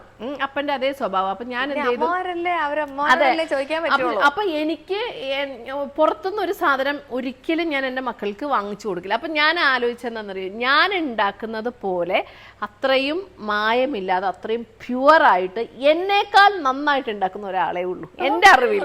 താരമുണ്ട്, പിന്നെ നമ്മുടെ റിൻസി ചേച്ചിയുണ്ട്. റിൻസി ചേച്ചി അന്ന് ഭയങ്കര ഭയങ്കര തിരക്കുമായിരുന്നു. അന്നേരമാണ് ഞാൻ ആനിയമ്മേനെ വിളിച്ചത്. ആനിയമ്മേ ഇത് ഉണ്ടാക്കി തരണം, ഇടിയിറച്ചി 2 പാക്കറ്റ്, മീനച്ചാറ്, ഇറച്ചി ഉണ്ടാക്കി തരണം. ഇടിയിറച്ചി നീ പിന്നെ എനിക്കാണ് അയക്കുന്നത്, നീ അങ്ങനെ അയച്ചോ. അച്ചാറ് ഉണ്ടാക്കിയിട്ട് ആനിയമ്മയുടെ സ്റ്റിക്കർ വെക്കാതെ എന്റെ ഫ്രം അഡ്രസ് വെച്ചിട്ട് അയച്ചു കൊടുക്കണം. പാവം ഈ തിരക്കിന്റെ ഇടയിൽ മീനച്ചാറും ഇറച്ചി അച്ചാറും അയച്ചു. അവിടെ ചെന്നപ്പോ അവൻ ചോദിച്ചു, അമ്മ ഉണ്ടാക്കി? ഞാൻ ഉണ്ടാക്കി. ശരി, അവൻ തിന്നു കഴിഞ്ഞ ഉടനെ പറഞ്ഞു, ഇത് അമ്മ ഉണ്ടാക്കിയ അച്ചാറല്ല. കാരണം ഞാൻ ഉണ്ടാക്കുന്ന ടേസ്റ്റ് അറിയാം, അതിന് നല്ലതാണെന്ന്. അതെ, നല്ലതാണെന്നാട്ടോ പറഞ്ഞത്, മോശമല്ല. അമ്മ ഉണ്ടാക്കുന്നതിലും നല്ലതാണ്, ഇത് അമ്മ ഉണ്ടാക്കിയത്. ഞാൻ പക്ഷെ സമ്മതിച്ചില്ല, കള്ളത്തരല്ലേ. അത് കഴിഞ്ഞ് അവൻ ഫ്രണ്ട്സിനൊക്കെ കൊടുത്തു. ഒന്ന് അമ്മ ഉണ്ടാക്കിയതാണെങ്കിൽ അമ്മ ഇതൊരു ബിസിനസ് ആയിട്ട് തുടങ്ങിക്കോ. ഫ്രണ്ട്സിനൊക്കെ വേണം. ഞാൻ പെട്ടോ, ഞാൻ പറഞ്ഞു ഞാൻ ബിസിനസ് നിർത്തി. അല്ലടാ, ശരിക്കും ഞാൻ പറഞ്ഞല്ലോ, അതൊരു നോർത്ത് ഇന്ത്യയാണ്, പൂനെ എന്ന് പറഞ്ഞാൽ. അവിടുത്തെ ആളുകൾക്ക് പോലും ശരിക്കും ആനിയമ്മ ഒരു ക്രിയേറ്റർ എന്നതിനേക്കാൾ കൂടുതൽ ഒരു എന്റർപ്രണർ എന്നുള്ള രീതിയിലേക്ക് വളരണം. പക്ഷെ അത് പറഞ്ഞ് ഒരിക്കലും നമ്മളാക്കിയ ചാനല് ഇപ്പൊ താൻ ശരിക്കും ചാനലില് ക്രൈസിസ് അനുഭവിക്കുന്നുണ്ടോ? റവന്യൂ ഒന്നുമില്ലല്ലോ. റവന്യൂ വ്യൂസ് എങ്ങനെയുണ്ട് ആനിയമ്മേ? ഫേസ്ബുക്ക് വലിയ കുഴപ്പമില്ല, യൂട്യൂബിലൊന്നും ആരും കാണുന്നൊന്നുമില്ല. എനിക്ക് ഏറ്റവും വലിയ പ്രശ്നം എന്താണെന്നറിയോ, ആനിയമ്മയ്ക്ക് ഏകദേശം 7 ലക്ഷം അടുത്ത്, എത്രയും ഒരു വർഷത്തിനുള്ളിൽ മില്യൺ ആയിക്കോണേട്ടോ. അപ്പൊ ഞങ്ങളെ അത് തന്നെ തീർച്ചയായിട്ടും ഞങ്ങളെ പോലെയുള്ള ക്രിയേറ്റേഴ്സിന്റെ ബുദ്ധിമുട്ടുകൾ ഇങ്ങനെയൊക്കെയാണ്. നമുക്ക് സബ്സ്ക്രൈബേഴ്സ് ഉണ്ട്, അല്ലെങ്കിൽ ഫോളോവേഴ്സ് ഉണ്ട്. അപ്പൊ ഏകദേശം 7 ലക്ഷം പേരുള്ള ആനിയമ്മയുടെ ഒരു വീഡിയോ ഇട്ടാൽ ഒരു 5 ലക്ഷം പേരെങ്കിലും കാണണം എന്നുള്ള ഒരു പ്രതീക്ഷയാണ് നമുക്ക്. അതുപോലെ ഒരു 4,70,000 ആവുന്ന എനിക്ക് എന്റെ ഒരു വീഡിയോയുടെ ആവറേജ് വ്യൂ 5,000 to 10,000 ആണ്. എനിക്ക് സത്യത്തിൽ നാണക്കേടാണ് ആനിയമ്മ, സത്യം പറയാലോ. അതിൽ ഞാൻ ഇപ്പൊ പറയാമോന്ന് എനിക്കറിയത്തില്ല. ഞാൻ അതിൽ ശ്രദ്ധിച്ചായിരുന്നു വെച്ചാൽ ഈ ഫാമിലി ടൈപ്പ് ഓഫ് ഇങ്ങനെ രാവിലെ എണീക്കുന്നു അങ്ങനത്തെ സാധനങ്ങൾക്ക് പിന്നെ എന്തെങ്കിലുമൊക്കെ കുത്തിത്തിരിവ് പരിപാടി, റോസ്റ്റിംഗ് എന്നൊക്കെ പറഞ്ഞിട്ടുള്ള പരിപാടി, അങ്ങനത്തെ സാധനങ്ങളൊക്കെ തോന്നുന്നു ആൾക്കാർ. നമുക്ക് അങ്ങനെ ആവാൻ പറ്റത്തില്ല ആനിയമ്മ, സെറ്റ് ആവില്ല സത്യത്തില്. ഇനിയിപ്പോ നമ്മൾ ഈ ഒരു കുക്കിംഗ് കണ്ടന്റ് അല്ലാതെ നമുക്ക് വേറൊരു നമ്മളൊരു കണ്ടന്റ് ഇട്ട് നോക്കിയാൽ പോലും ആ വീഡിയോ കേറത്തില്ല. അപ്പൊ ഞാൻ എന്റെ ആകെ ഒരു സമാധാനം, അത്യാവശ്യം ഒരു പെണ്ണിന്റേതായിട്ടുള്ള ഒരു കുശുമ്പ് എനിക്ക് ഇങ്ങനെയാണ് വരുന്നത്. ഞാൻ വേഗം എന്റെ ഈ 4,60,000 70,000 ഉള്ളപ്പം 5,000 വ്യൂ കാണുമ്പോൾ ഞാൻ വേഗം നിന്റെ എടുത്തു നോക്കണം. നിന്റെ അത്യാവശ്യം വ്യൂ ഉണ്ട്, എന്നെക്കാളും ഒക്കെ മെച്ചമാണ്. ഈ നല്ല മില്യൺ ഒക്കെ വരുന്നവരുടെ ചാനൽ അവര് ഷോർട്സിലാണ് കൂടുതലും കയറിയില്ല. അവരുടെ അപ്പൊ മെയിൻ വീഡിയോ നോക്കുമ്പോ അവർക്ക് ഒരു 10% വ്യൂ ഉള്ളു. അപ്പൊ എനിക്ക് സമാധാനം. അന്ന് ഞാൻ സത്യത്തിന്റെ ഒരു കുശുമ്പിന്റെ അംശമാണ്. അല്ല, ഈ ഒരു പരിപാടിയാണല്ലോ ചെയ്യുന്നത്. അപ്പൊ നമ്മള് ആൾക്കാര് എന്താ ചെയ്യുന്നത് നോക്കും. എനിക്ക് തോന്നുന്നത് യൂട്യൂബിനേക്കാളും ഫേസ്ബുക്ക് കുറച്ചും കൂടെ നമ്മളെ സപ്പോർട്ട് ചെയ്തു. പക്ഷെ ഇപ്പൊ ഫേസ്ബുക്ക് മിടിച്ചു, റവന്യൂ കുറച്ചു, പക്ഷെ വ്യൂസും ശോകമാണ്. എന്താ പ്രശ്നം എന്നറിയോ, ആനിയമ്മയുടെ നോട്ടിഫിക്കേഷൻ എത്തുന്നുണ്ടോ ആൾക്കാർക്ക്? അതാണ് വീഡിയോ ഇടാത്തതാണ്. അതെ. അപ്പൊ ഞാൻ ചോദിച്ചു, എല്ലാ ദിവസവും വീഡിയോ ഇട്ട് വെറുപ്പിക്കുന്നത് എന്നോട് ഇത് ചോദിക്കും. ഇവരാരും നമ്മുടെ ചാനലിൽ കയറി നോക്കത്തില്ല. അല്ലല്ലോ, ഇവര് നോട്ടിഫിക്കേഷൻ ചെല്ലുന്നില്ല. ശരിക്കും ഞാൻ മനസ്സിലാക്കിയ എന്താണെന്നറിയോ, ഫേസ്ബുക്ക് നമ്മൾ തുടങ്ങിയ ആ ഒരു വർഷം നമ്മളെ ശരിക്കും സപ്പോർട്ട് ചെയ്തു. നല്ല കാശ് ഇങ്ങോട്ട് തന്നു. അപ്പൊ നമ്മൾ അത് കണ്ടു, ഒരുപാട് സാധനം. ആനിയമ്മ ബുദ്ധിമതി ഒന്നും ചെയ്തല്ലോ. ഞാൻ ക്യാമറ മേടിച്ചു, ലൈറ്റ് മേടിച്ചു, അത് മേടിച്ചു, ഇത് മേടിച്ചു. അവസാനം വരുമാനം കിട്ടാതായപ്പോ എന്ത് ചെയ്തു, കയ്യിൽ നിന്ന് കാശെടുത്ത് മുടക്കുന്ന ഒരു. അല്ല, എനിക്ക് അങ്ങനത്തെ പരിപാടി. അതാ പറഞ്ഞ, ആനിയമ്മനെ സപ്പോർട്ട് ചെയ്യാൻ ആളുകളുണ്ട്. സപ്പോർട്ട് ചെയ്യാന്ന് വെച്ചാൽ എനിക്ക് കാണുന്നവരെല്ലാം ക്യാമറമാൻ. പക്ഷെ നമുക്ക് അവിടെ ഇല്ല. എന്റെ കെട്ടിയവൻ വീഡിയോ എടുത്തതിന്റെ വിശേഷമാണ് ഞാൻ പറഞ്ഞത്. എന്റെ ക്യാമറമാന് 9ാം ക്ലാസ് പഠിക്കുമ്പോഴാണ് വീഡിയോ അങ്ങനെ. ഇപ്പൊ അവള് ഡിഗ്രി ആയി. പിന്നെ കുഞ്ഞാനാണെങ്കിലും അവന് +2 കഴിഞ്ഞിട്ട് ഇങ്ങനെ പരിപാടിയൊക്കെ ആയിട്ട് ഇരിക്കുന്ന സമയത്താണ് ഇപ്പൊ അവൻ പുറത്തു പോകാൻ വേണ്ടിട്ട് അവന്റെ പരിപാടികളൊക്കെ പഠിക്കുവാന്ന് പറഞ്ഞു അല്ലെ. അങ്ങനെ ആര് വരുന്നോ അവര് അപ്പൊ ക്യാമറ എടുത്തു. പക്ഷെ നമുക്കത് നടക്കില്ലടാ. ചേച്ചി പ്രൊഫഷണലി കുറെ കാര്യങ്ങൾ ഇങ്ങനെ പ്രൊമോഷൻസ് കാര്യങ്ങളൊക്കെ ചെയ്യുമ്പോ അത് പറ്റത്തില്ലോ. അല്ല, പ്രൊമോഷൻസ് പണ്ടെന്ന് പറഞ്ഞാൽ നമ്മള് അങ്ങനെ എല്ലാം ഓടി നടന്ന് ചെയ്യുന്നില്ല. ഒന്നെങ്കിൽ നല്ലൊരു ബ്രാൻഡായിരിക്കണം. കാരണം നമുക്കുള്ള ആകെയുള്ളൊരു എന്താ പറയാ വിശ്വാസം എന്താണെന്ന് അറിയാം, നമ്മൾ പറയുന്നത് സത്യമാണെന്ന് വിശ്വസിക്കുന്ന ഓഡിയൻസ് ആണ് നമ്മളുടെ ശക്തി.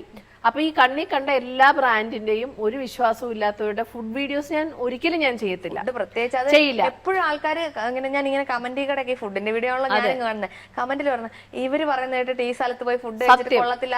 അപ്പൊ ഞാൻ എന്ത് ചെയ്യുന്നറിയോ, ഹോട്ടൽ റിവ്യൂസ് നമ്മൾ ചെയ്യാറുണ്ട്, പക്ഷെ ഒരിക്കലും ഞാൻ കാശ് കൊടുത്ത് ഹോട്ടൽ റിവ്യൂ ചെയ്തില്ല, ഇല്ല, കാശ് മേടിച്ച് ഞാൻ ചെയ്യത്തില്ല. അവരോട് അതെ, എനിക്കൊരു കമ്മിറ്റ്മെന്റ് ഇല്ല. ഞാൻ ചെയ്യുന്നത്, ഞാൻ പോയി കഴിച്ച് എല്ലായിടത്തും പോയിട്ട് ഞാൻ കഴിക്കുമ്പോൾ പരമാവധി വീഡിയോ എടുക്കും, കാശ് കൊടുത്തിട്ടേ ഞാൻ കഴിക്കുള്ളൂ.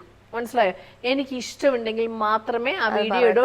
എന്നിട്ട് എന്താണ് ഞാൻ പറയുന്നത്, എന്റെ അഭിപ്രായമാണ്. മനസ്സിലായോ? നിങ്ങളത് പോണോ പോണ്ടയോ എന്നൊന്നുമല്ല, എന്റെ അഭിപ്രായം. നിങ്ങൾക്ക് വേണമെങ്കിൽ പോകാം. കാരണം ഫുള്ളി പ്ലാൻ ചെയ്ത് ചെന്നിട്ട് ഇങ്ങനെ ഫുള്ള് സാധനങ്ങളൊക്കെ വാങ്ങി വെച്ചേക്കുന്ന പോലെ ചില സമയത്ത് നമുക്ക് വീഡിയോസ് കാണുമ്പോൾ തോന്നില്ല. അപ്പൊ അതിന്റെ ഇടയിലൊക്കെ ഇങ്ങനെ ആൾക്കാർ അല്ല, ഞാൻ അങ്ങനെ ചെയ്യണമെന്ന് വെച്ചിട്ടുണ്ടെങ്കിൽ നമ്മൾ ആദ്യം പോയി അവരോട് നമ്മളൊന്നാമത് നേരത്തെ അറിയിച്ചിട്ട് പോകത്തില്ല. പ്രത്യേകിച്ചും വ്ളോഗേഴ്സ് വരുമ്പോ പല ഹോട്ടലുകാരും പ്രിപ്പയർ, അപ്പൊ നമ്മൾ അറിയിക്കാതെ പെട്ടെന്ന് ഭക്ഷണം കഴിക്കാനുള്ള സമയത്തൊക്കെയാണ് പോവുക. എന്നിട്ട് നമ്മൾ പറയും നിങ്ങളുടെ ഇവിടുത്തെ സ്പെഷ്യൽ ഡിഷസ് ഒക്കെ താ.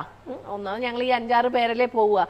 അപ്പൊ എല്ലാം നമ്മൾ മേടിച്ചാലും, ഒരു മേശപ്പുറം നിറച്ച് മേടിച്ചാൽ ആളുകൾക്കെല്ലാം ബൾക്കാണ് ഇഷ്ടം. മേടിച്ചാലും കുറേശ്ശെ തിന്നാലും നമുക്കത് മുതലാവും. മനസ്സിലായോ?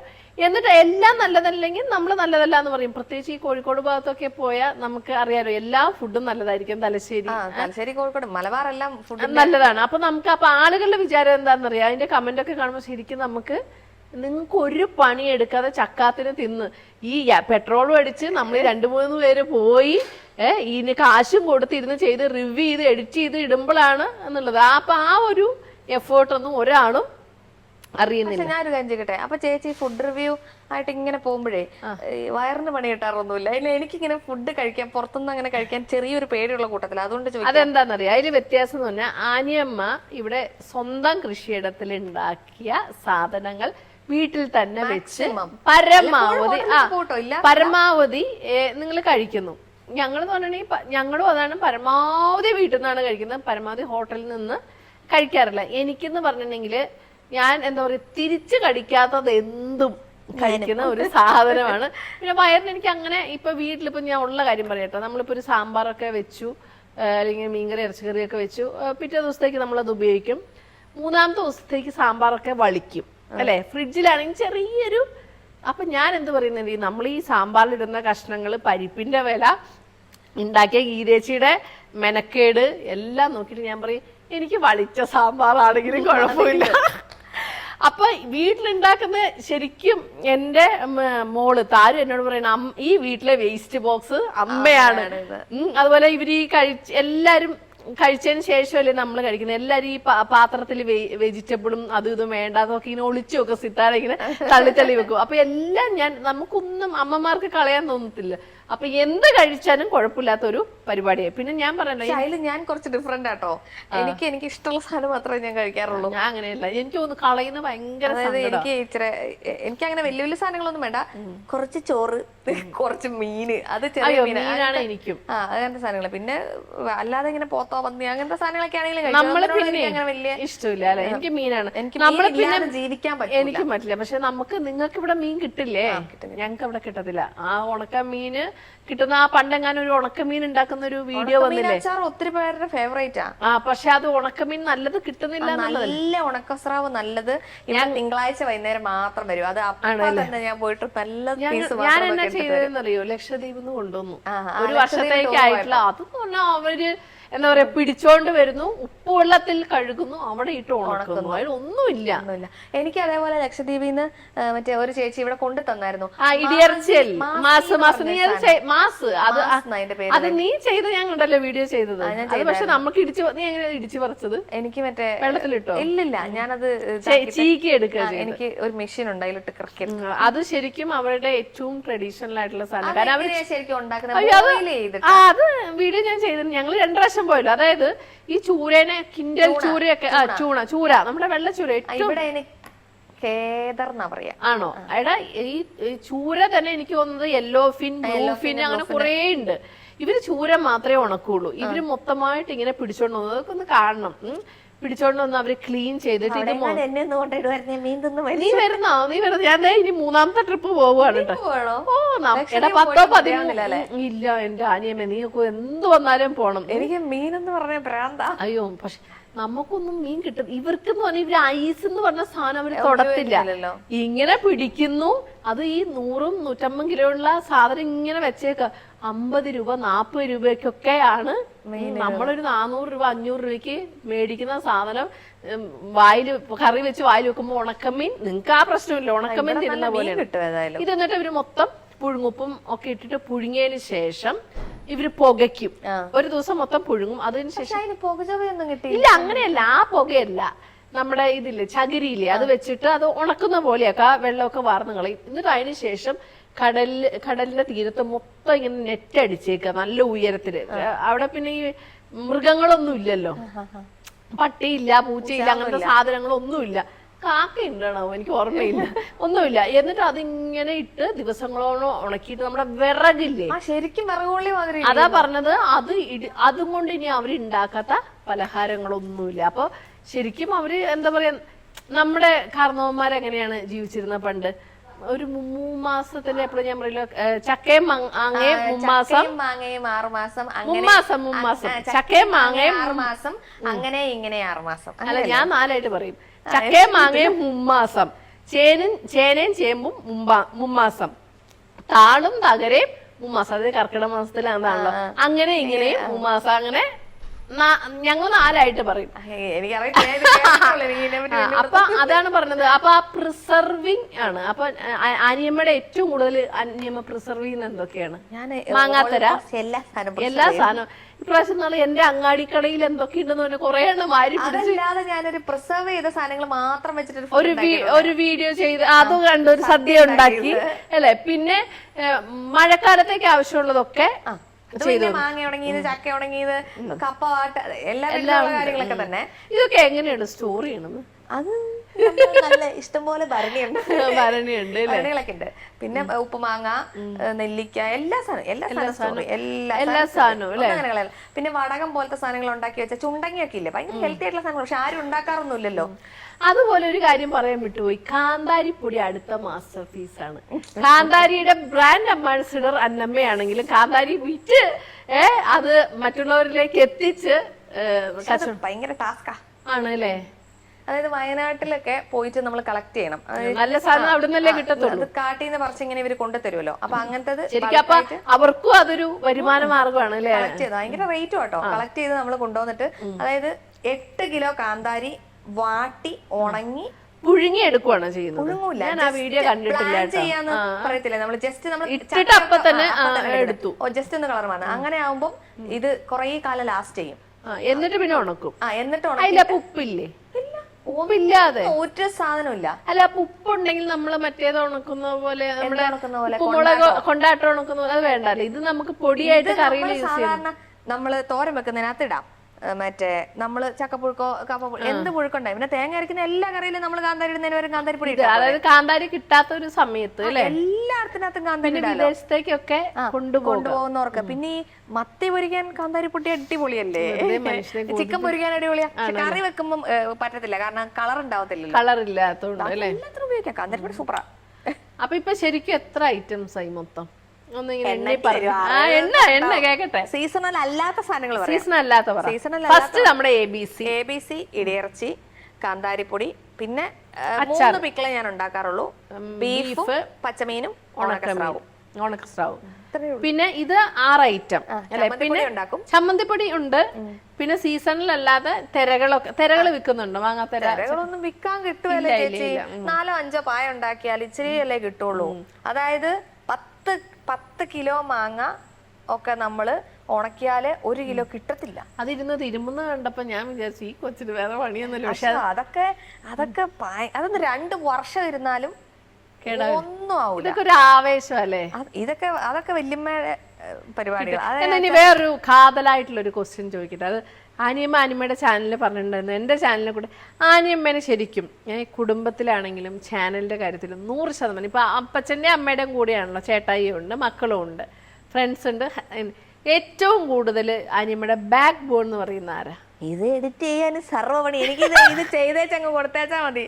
അപ്പൊ ജോലിക്ക് പോയി കഴിഞ്ഞ് അത് കഴിഞ്ഞ് വന്ന് ഇതെല്ലാം ചെയ്യും. പിന്നെ ഈ വീട്ടിലെ ബാക്കി ഈ പറഞ്ഞ എല്ലാ കാര്യങ്ങളും എനിക്ക് ഒറ്റയ്ക്ക് ചെയ്യാൻ പറ്റത്തില്ലല്ലോ, ഇത്രയും സാധനങ്ങൾ ഉണ്ടാക്കുന്നത്. അമ്മച്ചിക്ക് അച്ചാച്ചനും ഒക്കെ വയസ്സാം കാലത്ത് പെൻഷൻ പറ്റിയിരിക്കുമ്പോഴാണ് പണി മൊത്തം കിട്ടും. അല്ലല്ല, പക്ഷെ ഞാൻ അവര് ഏറ്റവും കൂടുതൽ ഹാപ്പി ഉണ്ട് കേട്ടോ. എനർജിയാണ്. നമ്മളെ പോലെ അല്ലല്ലോ അനിയമ്മ. അല്ല, നമ്മളെ പോലെ എന്ന് പറയുന്നത് തനിക്കൊരു കുഴപ്പമില്ല, എന്നെ പോലെ ഞാൻ പറയും. അവർക്കൊക്കെ എന്ന് പറഞ്ഞാൽ പക്ഷെ ഫുഡ് ഹാബിറ്റ്സ് ഒക്കെ ഭയങ്കര സ്ട്രിക്റ്റ് ആയിട്ടുള്ള കാര്യങ്ങളാണ്. രാവിലെ 9 മണിയാകുമ്പോഴത്തേക്കും ഒന്നെങ്കിൽ ചോറല്ലേ കപ്പ അല്ലേ ചക്ക, അല്ലാതെ നമ്മളെ പോലെ പുട്ട് ദോശ അപ്പം ഇഡ്ഡലി ഇങ്ങനത്തെ സാധനം ഒന്നും പറ്റത്തില്ല. അവര് എല്ല് മുറിയെ പണിയുന്നവർ പല്ല് മുറിയെ അവർക്ക് തിന്നെ, അവർക്ക് അസുഖങ്ങളില്ല. അച്ചാച്ചനൊക്കെ എന്ന് പറഞ്ഞാല് പോത്തോ പന്നിയോ ഇല്ലാതെ കഴിക്കത്തില്ല, കൊളസ്ട്രോൾ ഒന്നും ഇല്ല, ഒരു കുന്തോ ഇല്ല.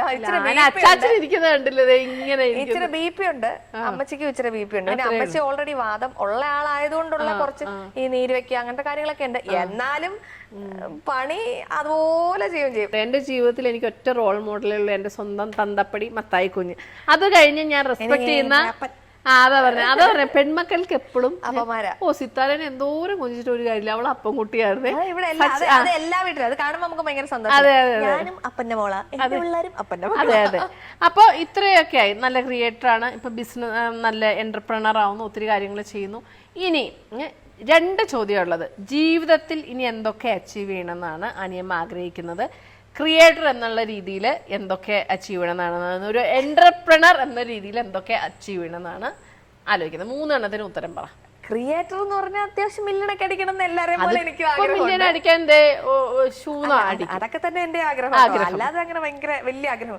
പിന്നെ അല്ലാത്ത കാര്യം അങ്ങനെ പ്രഡിക്റ്റബിൾ അല്ലെങ്കിൽ ഫ്യൂച്ചറിൽ ഇന്നതുപോലെ വേണം അങ്ങനത്തെ ആഗ്രഹങ്ങളൊന്നുമില്ല. ഒരിക്കലെതിരെ അങ്ങനെ ഒറ്റ കാര്യമുള്ളൂ. ഞാൻ ഒറ്റ കാര്യം പറയാറുള്ളൂ, ആർക്കും അസുഖമൊന്നും വരാതെ ഇങ്ങനെ പണിയെടുക്കാനാവുന്നുണ്ടെ പണിയെടുക്കുക. കടന്നു പോയില്ലേ നമ്മള് ഒരു മാസം മാന്യമ്മയുടെ വീഡിയോ ഇല്ല, ഞങ്ങളും കഷ്ടപ്പെട്ടു സത്യം. അതെ, അങ്ങനെ ഒരു അസുഖം വരാതെ നമ്മളെ ഫാമിലിയിൽ ആർക്കും, നമ്മൾ അറിയുന്നവർക്ക് ആർക്കും അസുഖം വരാതെ അങ്ങനെ അങ്ങ് പോവുകയാണെങ്കിൽ പണിയെടുത്ത പൈസ ഉണ്ടായിക്കോളും, ബാക്കിയൊക്കെ ആ വഴിക്കും. അത്രേ ഉള്ളൂ. എന്റർപ്രണർഷിപ്പിലോ നമ്മുടെ ഈ ബിസിനസ്സിലൊക്കെ അതിനൊരു ഡ്രീം എന്താണ്, ഒരു ഗോള് വെക്കണം കേട്ടോ. ആഗ്രഹമൊക്കെ ഉണ്ട്, ഇങ്ങനെ കെമിക്കലൊന്നും ഇല്ലാത്ത സാധനങ്ങൾ എല്ലാവരും ഉപയോഗിക്കണം എന്നൊക്കെ ആഗ്രഹമുണ്ട്. പക്ഷെ നടക്കുമെന്ന് പറയത്തില്ല. കാരണം ഒരു കാര്യം സത്യം പറയാം, കെമിക്കൽ ഇല്ലാത്തൊരു സാധനം നമ്മൾ ഒരാൾക്ക് കൊടുക്കണമെങ്കിൽ നമ്മൾ മാർക്കറ്റിൽ കിട്ടുന്ന വിലയ്ക്ക് നമുക്ക് ഒരിക്കലും കൊടുക്കാൻ പറ്റില്ല. എന്തിനാ അങ്ങനെ കൊടുക്കുന്നത്? ഒരിക്കലും കൊടുക്കാൻ സാധിക്കില്ല. നമ്മൾ ഉണ്ടാക്കുന്ന, ഞാനൊരു സാധനം ഉണ്ടാക്കുന്നത് കൊണ്ട് എനിക്ക് അതിന്റെ എഫേർട്ട് അറിയാം. ആളുകൾക്ക് വിചാരിക്കുന്നത്, ഇപ്പൊ ഞാൻ സത്യം പറയാലോ, ഞാൻ ചട്ടി കച്ചവടം ഉണ്ടെന്ന് അനിയമ്മയ്ക്ക് അറിയാം, നമ്മൾ എണ്ണ കച്ചവടം ചെയ്യുന്നുണ്ട്. നമുക്ക് മാർക്കറ്റിൽ 100 രൂപ തൊട്ട് വെളിച്ചെണ്ണ കിട്ടുമല്ലേ? സൺഫ്ലവർ ഓയിലിന് 150 കിട്ടും. എള്ളെണ്ണ അതാ പറഞ്ഞ, നീ അല്ലേ ആ വീഡിയോ ചെയ്തത് അല്ലെ? 1 ലിറ്റർ സൺഫ്ലവർ ഓയിൽ ഉണ്ടാക്കണമെങ്കിൽ ഏകദേശം 1000 രൂപ ചെലവ് അല്ലെ? അത് ചെലവാണ്. അപ്പൊ അവർക്കൊരു എന്താണെങ്കിലും ഒരു 500 രൂപയെങ്കിലും എടുക്കൂലോ. 1500 രൂപയ്ക്ക് വിൽക്കേണ്ട സാധനം ഇന്ന് മാർക്കറ്റിൽ കിട്ടുന്നത് 150 രൂപയ്ക്ക് അല്ലെ? വെളിച്ചെണ്ണ നമ്മൾ ആട്ടി പിടിച്ചതെല്ലാം വരുമ്പം ശുദ്ധമായിട്ടുള്ള സാധനം വരുമ്പോ തെങ്ങ കയറുന്നയാൾക്ക് പൈസ കൊടുക്കണം, പൊതിക്കണയാൾക്ക് പൈസ. ഞങ്ങളുടെ അവിടെ ഇപ്പൊ 50 രൂപയാണ് തെങ്ങ കയറാൻ. അതിന്റെ അകത്ത് ആകെ ഉണ്ടാവും മണ്ടരി പിടിച്ചൊരു തേങ്ങയായിരിക്കും. അപ്പൊ ഇത്രയുള്ള ആനിയമ്മ 150 രൂപയ്ക്ക് ഈ സാധനം 100 രൂപയ്ക്ക് കിട്ടുമ്പോൾ ഞാൻ വിൽക്കുന്നത് കൊറിയർ ചാർജ് അടക്കം എത്ര രൂപയ്ക്കാ? 400 രൂപയ്ക്കാ എന്റെ എണ്ണ വിൽക്കുന്നത്.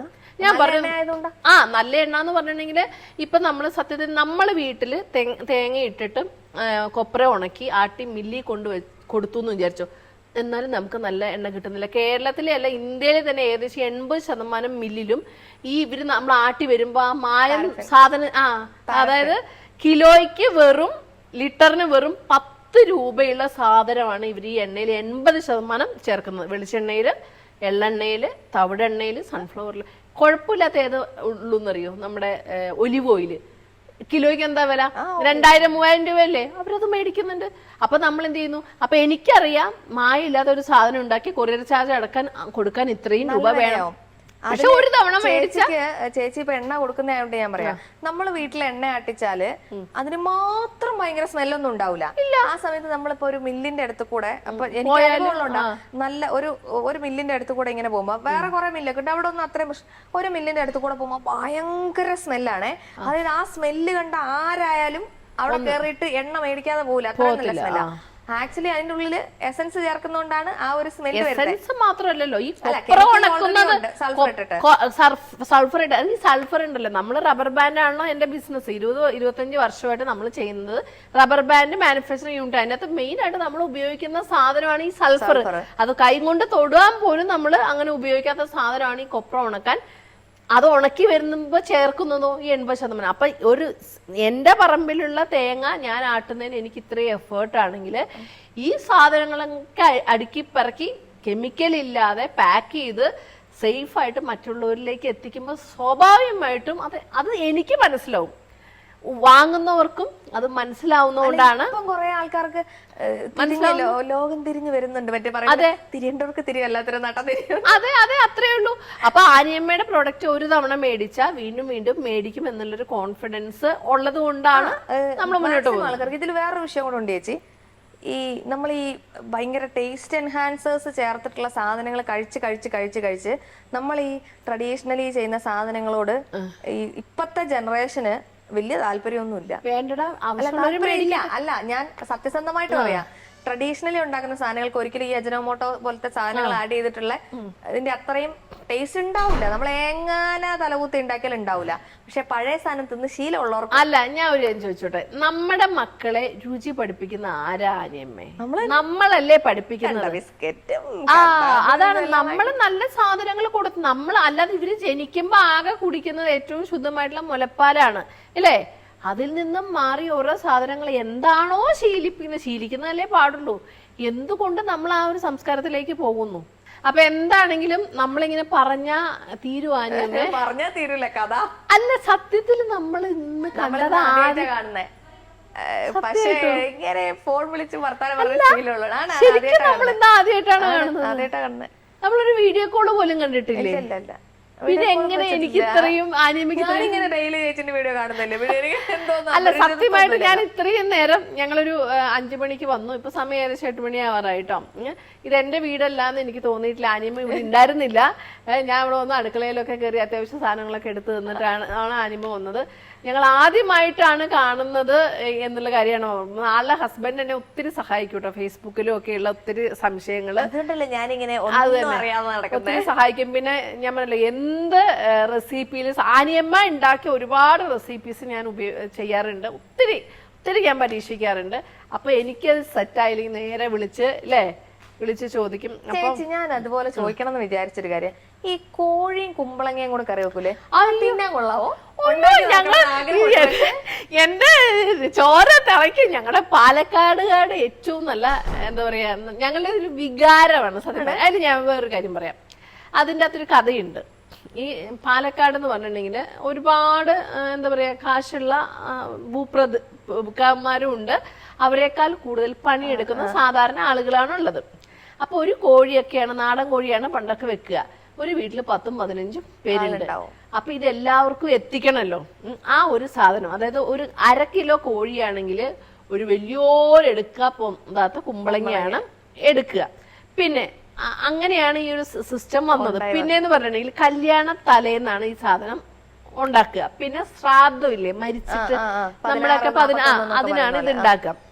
കല്യാണത്തിന് ഒരു ചിക്കന്റെ ഏറ്റവും നല്ല ഭാഗങ്ങള് കഷ്ണങ്ങള് മാറ്റി വെക്കും. നമ്മള് സാധാരണ ക്രിസ്ത്യാനികളൊക്കെ എന്നാ ചെയ്യുക, പോത്തിനെ അറുത്തിട്ട് അതെന്തുകൊണ്ടാ, നല്ല ഇറച്ചി അങ്ങോട്ട് പോകും, ഇത് ഇങ്ങോട്ട് പോകും. അതുപോലെ തന്നെ നല്ല ഇറച്ചി അങ്ങോട്ട് പോകും, പിറ്റേ ദിവസത്തെ ബിരിയാണിക്കോ ഇറച്ചി. ബാക്കിയുള്ള എന്താ പറയാ അഴുക്കുളുത്ത സാധനങ്ങളും ഇതെല്ലാം കൂടി ഇട്ടിട്ട് തലേ ദിവസം ചോറുണ്ടാവും, ഈ കോഴിയും കുമ്പളങ്ങയും ഉണ്ടാവും, ഒരു അച്ചാറുണ്ടാവും, കുറച്ച് ആർഭാടവും കാശുകാരും ഉണ്ടെങ്കിൽ ഒരു എന്താ നമ്മുടെ ക്യാബേജ് തോരനുണ്ടാവും. അത് മതി. അതൊരു സ്നേഹത്തിന്റെ ഒത്തൊരുമയുടെ. അതുപോലെ ശങ്കരാന്തി എന്ന് പറയില്ലേ, ചങ്കരാന്തി ഞങ്ങള് ഉണ്ണിയ എന്താണ്ടി ചങ്കരാന്തി ആണ്ടിയെ. ഞങ്ങള് എവിടെയും ഞങ്ങൾക്കൊരു ഐഡന്റിറ്റി എന്താണ്, ഞങ്ങളുടെ ഒരു ലാംഗ്വേജ് ആണ്. ഞാൻ ശരിക്കും ഒരു മിക്സ് ആണ്. കോട്ടയം, പാലക്കാട് എല്ലാം കൂടെ ഒരു, തൃശ്ശൂർ എല്ലാം കൂടെ ഒരു മിക്സ് ആണ്. അതുകൊണ്ട് പക്ഷെ എന്റെ വീട് കോഴിക്കോടാണ്, ആർക്കും അറിയത്തില്ല. അത് എന്നോട് റൌഫ് എങ്ങാണ്ട് ആരോ ചോദിച്ചു, ഇതെന്താ ഈ ചേച്ചിട്ട്. ഞാൻ പറഞ്ഞെന്താന്നറിയോ, നിങ്ങൾ അവിടുന്ന് കുറ്റിയും പറിച്ചുകൊണ്ട് വന്ന് ഇവിടെ കുടിയേറിയവരാണെന്നാണ് ഞാൻ പറഞ്ഞത്. സത്യത്തില് ഞാൻ എന്റെ അച്ചാച്ചനൊന്നും ഒക്കെ ഇവിടെ തന്നെ ഉണ്ടായതാ. എന്റെ അച്ചാച്ചന്റെ ചാച്ചൻ 10 വയസ്സും 11 വയസ്സും അച്ചാച്ചന്റെ അമ്മയ്ക്ക് 10 വയസ്സുള്ളപ്പം നാട്ടിൽ നിന്ന് ഇങ്ങോട്ട് വന്നതാ. അപ്പൊ അതുപോലെ അതങ്ങനെയാണ്. ഇപ്പൊ കോഴി കുമ്പളങ്ങ വെക്കും അല്ലെ. ഈ അടുത്ത് ഞാന് മറ്റേ നമ്മുടെ മട്ടൻ കപ്പളങ്ങ ഇട്ട് വെച്ചു. അത് അത് എടാ സാധാരണ മട്ടൻ വേകാത്ത മട്ടനില് നമ്മൾ എന്ത് ചെയ്യും, കപ്പളങ്ങ ഇടും. അതായത് നമ്മളൊരു സാധനം ചേർക്കുമ്പോ ആ ഇറച്ചിയുടെ രുചി മാറിപ്പോവരുത്. ഇപ്പൊ കോഴിയിൽ കുമ്പളങ്ങ ഇടുമ്പോ ഒരിക്കലും കുമ്പളങ്ങയുടെ ചൊവ എങ്ങോട്ട് വരില്ല, കോഴിയില്ല, കോഴിയുടെ ചൊവ എങ്ങോട്ടും വരില്ല കുമ്പളങ്ങ. പക്ഷെ ആ ചാറും എല്ലാം കൂടെ കൂട്ടുമ്പോ അതുപോലെ മട്ടനിൽ നമുക്ക് ചേർക്കാവുന്ന ഒരു സാധനമാണ് എന്ത്, കപ്പളങ്ങ. മട്ടനിലെ നെയ്യപ്പം വലിക്കുമായിരിക്കുമോ? ഒന്നുമില്ല, ഇത് വേറെ കിടക്കും. പക്ഷെ ചാറും എല്ലാം കൂടെ വരുമ്പോ, അതായത് ഈ മട്ടൻ എന്നാ വില 1000 രൂപയല്ലേ. കഴിക്കാൻ എങ്ങനെയുണ്ട്, രസമുണ്ടോ? ഒരു കുഴപ്പമില്ല, നല്ല അടിപൊളിയാണ്. പിന്നെ ഞാൻ അങ്ങനെ ഭയങ്കര മട്ടൻ ഫാൻ അല്ല. ഞാനുമല്ല, ഞാൻ ഫാൻ അല്ലാത്തത് 1000 രൂപയായതുകൊണ്ടാണ്. ഞാൻ അതുകൊണ്ടല്ല ഈ തിന്ന് കുറെ അതായത് അമ്മച്ചിക്ക് കുറെ ആടുണ്ടായിരുന്നു, അതിനെ എങ്ങനെ തീറ്റാനായിട്ട്. പിന്നെ അതുപോലെ ബീഫിന് കൂടെ അതിന്റെ കയറാൻ പിടിച്ചു വെക്കും, ഞങ്ങൾ അതിനെ തൊലക്കും. ഇത് പിന്നെ നമുക്ക് ബീഫ് കായ എല്ലാരും വെക്കും, ബീഫും കൂർക്ക എല്ലാരും വെക്കും അല്ലെ. പിന്നെ ബീഫിന്റെ കൂടെ മത്തങ്ങ വെക്കും. പക്ഷെ ഞാൻ ഒരു കാര്യം, ഇതൊന്നും ഞാൻ പരീക്ഷിച്ചിട്ടില്ല. പക്ഷെ എനിക്ക് ഈ ഇറച്ചിയുടെ ഒന്നും കൂടുതൽ വേറെ ഒന്നും ഇട്ടിട്ട് ഞാൻ ഇറച്ചി അങ്ങനെ അത് മുട്ട നിങ്ങൾക്ക് ഇവിടെ നല്ല ഇറച്ചി കിട്ടും, നിങ്ങൾക്ക് അതിനുള്ള. അപ്പൊ നമ്മളെന്ന് പറഞ്ഞാൽ ഞാൻ എന്താ ചിന്തിക്കുന്നത്, ഞാൻ കൺവേ ചെയ്യുന്ന ഒരു സാധനമാണ്. ഇപ്പൊ ഞാൻ അത്യാവശ്യം നമുക്ക് വരുമാനമുണ്ട്, ദൈവം സഹായിച്ച് കുഴപ്പമില്ല. എന്നാൽ പോലും ഞാൻ വിചാരിക്കുന്ന 1000 രൂപയുടെ മട്ടൻ മേടിച്ച ഒരു ദിവസം ഇത്രയും പേരുണ്ടല്ലോ, എല്ലാവർക്കും മട്ടന് വില കൂടുതലല്ല, നീ തിന്നണ്ടെന്ന് ആരോടെങ്കിലും പറയാൻ പറ്റില്ലോ. അപ്പൊ ഇതിന്റെ കൂടെ ഇത് നമ്മൾ ചേർത്താൽ നമുക്കത് 2 ദിവസം നിൽക്കും. എന്നാലേ നമുക്കത് മുതലാവുള്ളൂ. 1 കിലോ മേടിക്കുന്നതിന് വരെ 1/4 കിലോ വെക്കുക. എന്നാൽ നമുക്ക് ഈ ഇറച്ചിയും മീനും തിന്നുമ്പോൾ നമുക്ക് അതിനൂടെ പച്ചക്കറി തിന്നാൻ ഇഷ്ടമാണോ? ആരും തിന്നത്തില്ല, പച്ചക്കറിയെ ഇഷ്ടമില്ല. അപ്പൊ ഇങ്ങനെയുള്ള എനിക്ക് എത്ര പേർക്ക് ആ പ്രശ്നം ഉണ്ടെന്ന് എനിക്ക് അറിയത്തില്ല. അല്ല, ഒത്തിരി പേർക്കുണ്ട് കേട്ടോ. നമ്മുടെ ബൂം ബാങ്ങിന്റെ വീഡിയോ കണ്ടിട്ടുണ്ടോ? നവീൻ പുള്ളി ഇന്നാളൊരു വീഡിയോ, ഞാനിരുന്ന് കുക്കിങ്ങിന് അരിയാനും പിടിക്കാനുള്ള പുള്ളിയുടെ വീഡിയോ കാണാം. പുള്ളി പച്ചക്കറി എന്ന് പറഞ്ഞ സാധനം തൊടത്തില്ല. എനിക്കും ഇഷ്ടമില്ല. ആള് പറയണേ പച്ചക്കറി തിന്ന ആൾക്ക് ഗ്യാസ് പച്ചക്കറി ഈ കോളിഫ്ലവർ ഒക്കെ കഴിച്ചു കഴിഞ്ഞാൽ പിന്നെ അന്നത്തെ ദിവസം നോക്കണ്ട. പക്ഷെ ഞാനൊക്കെ എന്ന് പറഞ്ഞിട്ടുണ്ടെങ്കിൽ നമുക്ക് കുറച്ച് ഇറച്ചിയൊക്കെ വാരി തിന്നാലും എനിക്ക് ഒരു പ്രശ്നം. ഞങ്ങൾ ശരിക്കും ബേസിക്കലി നല്ല കൃഷിക്കാരല്ല, നമുക്ക് ഈ സാധനങ്ങളൊക്കെ ഇഷ്ടംപോലെ പറമ്പിലുണ്ട്.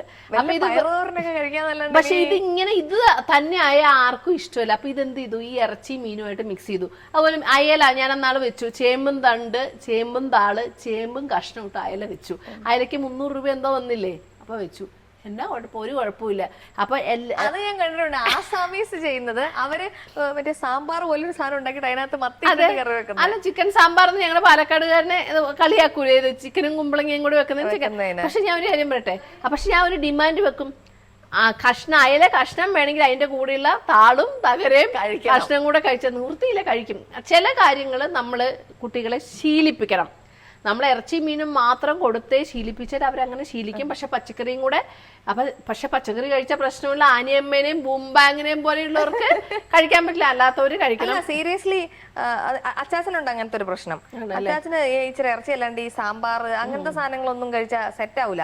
അതുകൊണ്ടായിരിക്കും ഞാനും. നമുക്ക് ഇഷ്ടമുള്ളത് പരമാവധി നമ്മുടെ വീട്ടിലുണ്ടാക്കുന്നത്, അല്ലെങ്കിൽ നമ്മൾ വൃത്തിയായിട്ട് ഉണ്ടാക്കാൻ പറ്റുന്ന സാധനം എന്താ പറയാ കഴിക്കാൻ നോക്കുക. അല്ലെങ്കിൽ അനിയമ്മേനെ പോലെ കുറച്ച് അത്യാവശ്യം ബിസിനസ്സുമാണ്, മറ്റുള്ളവർക്ക് ഉപകാരപ്രദമായിട്ടുള്ള സാധനങ്ങൾ, കെമിക്കൽ ഇല്ലാത്ത സാധനങ്ങൾ. ഞാൻ പറഞ്ഞല്ലോ, നമുക്ക് ഇത്ര ആലോചിച്ചു, നമ്മളൊരു ഡ്രസ്സ് മേടിക്കാൻ ഒരു 5000 രൂപ ചിലപ്പോൾ നമ്മൾ ചിലവാക്കുമായിരിക്കും, അല്ലെങ്കിൽ 2000. ഇപ്പൊ അതിൽ കുറഞ്ഞ ഡ്രസ്സ് മേടിക്കുന്നവർ ആരുമില്ല. ഞാനാണെങ്കിൽ 300 രൂപ, ഞാനും ഉണ്ട് 300. ഇതൊക്കെ ഓരോരുത്തർ തരുന്ന കേട്ടോ, ഇത് ഇട്ടിട്ട് സ്റ്റോറി ഇടാൻ വേണ്ടി. 300 രൂപയിൽ 200 രൂപയിലും ഡ്രസ്സ്. സത്യത്തിൽ എന്നെ പോലെ തന്നെയാണ് ആനിയമ്മയും തപ്പി നടക്കുന്നത്, കാരണം എനിക്ക് അത്രയും വേണമല്ലോ.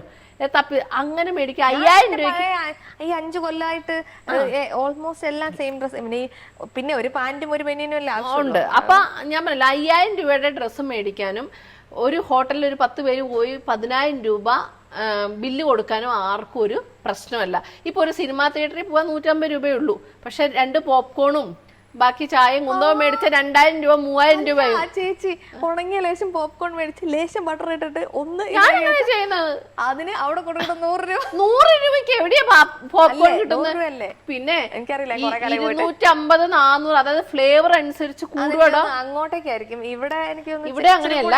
അവിടെ തൃശ്ശൂര് ശോഭ സിറ്റി മാളില് പാലക്കാടൊക്കെ വലിയ വലുതില് 200 400 500 600 അതാ പറയുന്നത്. അങ്ങോട്ട് പോകുന്നതോറും തെക്കോട്ട് പോകുന്നതോറും എക്സ്പെൻസ് കുറച്ചും കൂടെ കൂടുതലാണ്. അതായത് ആകെ നമ്മൾ ഈ ഉണക്കിയ ചോളവും ബട്ടറും ഉണ്ടെങ്കിൽ ചോളം റെഡി. ഞാൻ 4 ഫ്ലേവർ ചെയ്തിട്ടുണ്ടല്ലോ. കാരമൽ ചെയ്തിട്ടുണ്ട്, ഒക്കെ ചെയ്തിട്ടുണ്ട്, ചോക്ലേറ്റ് ചെയ്തിട്ടുണ്ട്. ഞാൻ ചോക്ലേറ്റ് ചെയ്തിട്ടുണ്ട്. അറിയോ? കൊക്കോക്ക പറിച്ച് അത് ശരി. ഞാൻ ഇവര് വന്നപ്പോ ഞാൻ പറയായിരുന്നു ഇവിടെ കൊക്കോക്ക ആനിയുടെ കാണുമെന്ന് പറയായിരുന്നു. കൊക്കോക്ക തറവാട്ടിലുണ്ട്, പകലറിഞ്ഞ ആണ്. അപ്പൊ ഇത്രയേ ഉള്ളൂ ആനി. അപ്പൊ ഇതിനൊന്നും ആളുകൾക്ക് കാശ് മുടക്കാൻ ഒരു മടിയില്ല. 100% സത്യസന്ധമായി വിഷമില്ലാതെ ഒരു മായവും ചേർക്കാതെ കെമിക്കൽ ഇല്ലാതെ നമ്മളൊരു സാധനം ഉണ്ടാക്കി കൊടുക്കുമ്പോ അതിനൊരു 100 രൂപ നമ്മുടെ എഫേർട്ടാണ്. നമ്മൾ ഈ ചെയ്യുന്നത് മറ്റുള്ളവർക്ക് ഗുണമാണ് എന്ന് നമുക്ക് അതിന്റെ കൂലി കിട്ടണ്ടേ. ഇത് കേടുവരാതിരിക്കാന്ന് പറയുന്നത് ഭയങ്കര. അപ്പൊ ഇത്രയേ ഉള്ളൂ. പലരും ചോദിക്കാറുണ്ട് ഈ അച്ചാർ കേടുവരാതെ എങ്ങനെ വെക്കും, കെമിക്കൽ ഇല്ലാതെ. നിങ്ങൾ എന്തായാലും കെമിക്കൽ ഇല്ലാതെ ഒരിക്കലും ചെയ്യാൻ പറ്റില്ല എന്നൊക്കെ. അവര് പരീക്ഷിക്കട്ടെ, ലാബിൽ നോക്കട്ടെ, അപ്പൊ അറിയാലോ. തന്നെ നമ്മൾ SS-ന്റെ ട്രേയിലോട്ട് ഇട്ടിട്ട് ഉടനെ തന്നെ നമ്മൾ AC-ൽ വെച്ചിട്ട് നന്നായി കൂൾ ഡൗൺ ചെയ്ത് അപ്പൊ തന്നെ കുപ്പിയിലാക്കി അപ്പൊ തന്നെ സീൽ ചെയ്യും. ഇത് അവിടെ ഉണ്ടാക്കി വെച്ചിട്ട് ചേച്ചി മറ്റേ അതാ പറയാ. അപ്പൊ നമ്മളുടെ എഫേർട്ടിന് നമുക്ക് തീർച്ചയായിട്ടും നമുക്ക് കാശ് കിട്ടണം. പക്ഷെ ഞങ്ങള് ശരിക്കും ചെയ്യുന്നത് സോഷ്യലി കമ്മിറ്റഡ് ആയിട്ടാണ്. അപ്പൊ നിങ്ങൾ എല്ലാത്തിനും നിങ്ങളുടെ കയ്യിൽ കാശുണ്ട്, നിങ്ങൾക്കത് വിഷയമല്ല. പക്ഷെ നല്ല സാധനങ്ങൾ നന്നായി തിന്ന് അസുഖം വരാതെ ഇരിക്കണമെങ്കിൽ ഇതിനൊക്കെ മുടക്കാൻ ബുദ്ധിമുട്ടാണ്. ഈ കണ്ണി കണ്ടത് വാങ്ങിച്ചു നിന്ന് 50,000 1 ലക്ഷം രൂപ ആശുപത്രി കൊടുക്കാൻ ഒരു കുഴപ്പമില്ല. അപ്പൊ ഇതാണ് ആനിയമ്മ, ഇതാണ് അന്നമ്മ, അല്ലേ? രണ്ട് പേരും അതെ, അങ്ങനെ തന്നെ. അപ്പൊ ഞാൻ ഇന്ന് പറയായിരുന്നു, മാറിപ്പോയി ആൾക്കാർ വിളിക്കാറുണ്ട്. അത് എന്നെ എത്ര പേര് ആനിയമ്മ എന്ന് വിളിക്കാറുണ്ട്. എന്നെ വിളിക്കാറുണ്ട്. എന്റെ കമന്റ് ബോക്സിൽ ഒത്തിരി പേര് പറഞ്ഞിട്ടുണ്ട്, പറയാ ആനിയമ്മ ഇത് ചെയ്തിട്ടുണ്ടല്ലോ, ആനിയമ്മയുടെ വീഡിയോ. ആനിയമ്മ ചിലര് ഞാൻ ലിപ്സ്റ്റിക്ക് ഇട്ടിട്ട് ഭക്ഷണം കഴിക്കുമ്പോൾ നമ്മളത് തുടക്കത്തില്ല, പോവില്ല. പിന്നെ ഞാൻ പറഞ്ഞല്ലോ ഒരു കോംപ്ലക്സിന്. അപ്പൊ എന്നോട് എത്രയോ പേര് കമന്റില് ആനിയമ്മനെ കണ്ടല്ലേ, അത് കണ്ടുപിടിക്കും. ഞാൻ പറഞ്ഞു ആനിയമ്മയാണ്, അന്നമ്മയ്ക്ക് ഒരിക്കലും അല്ല. അതിപ്പോ എല്ലാരും ഡിഫറെന്റ് ആട്ടോ, എല്ലാരും ഡിഫറെന്റ്. ആർക്കും അതിലൊന്നും ഒരു കംപ്ലൈന്റ് ആയിട്ടൊന്നും പറയാൻ പറയുന്നവര് പറഞ്ഞിട്ട് ആനിയമ്മ നമ്മൾ എത്ര നേരം ഇരുന്നാലും നമ്മുടെ സംസാരം തീരുവോ? ഇല്ലില്ല. ഞാൻ ഇവിടുന്ന് ഏകദേശം ഇനി 3-3.5 മണിക്കൂർ യാത്ര ചെയ്താലേ എവിടെ എത്തുള്ളൂ, കുടുംബത്ത് കയറാൻ പറ്റുള്ളൂ.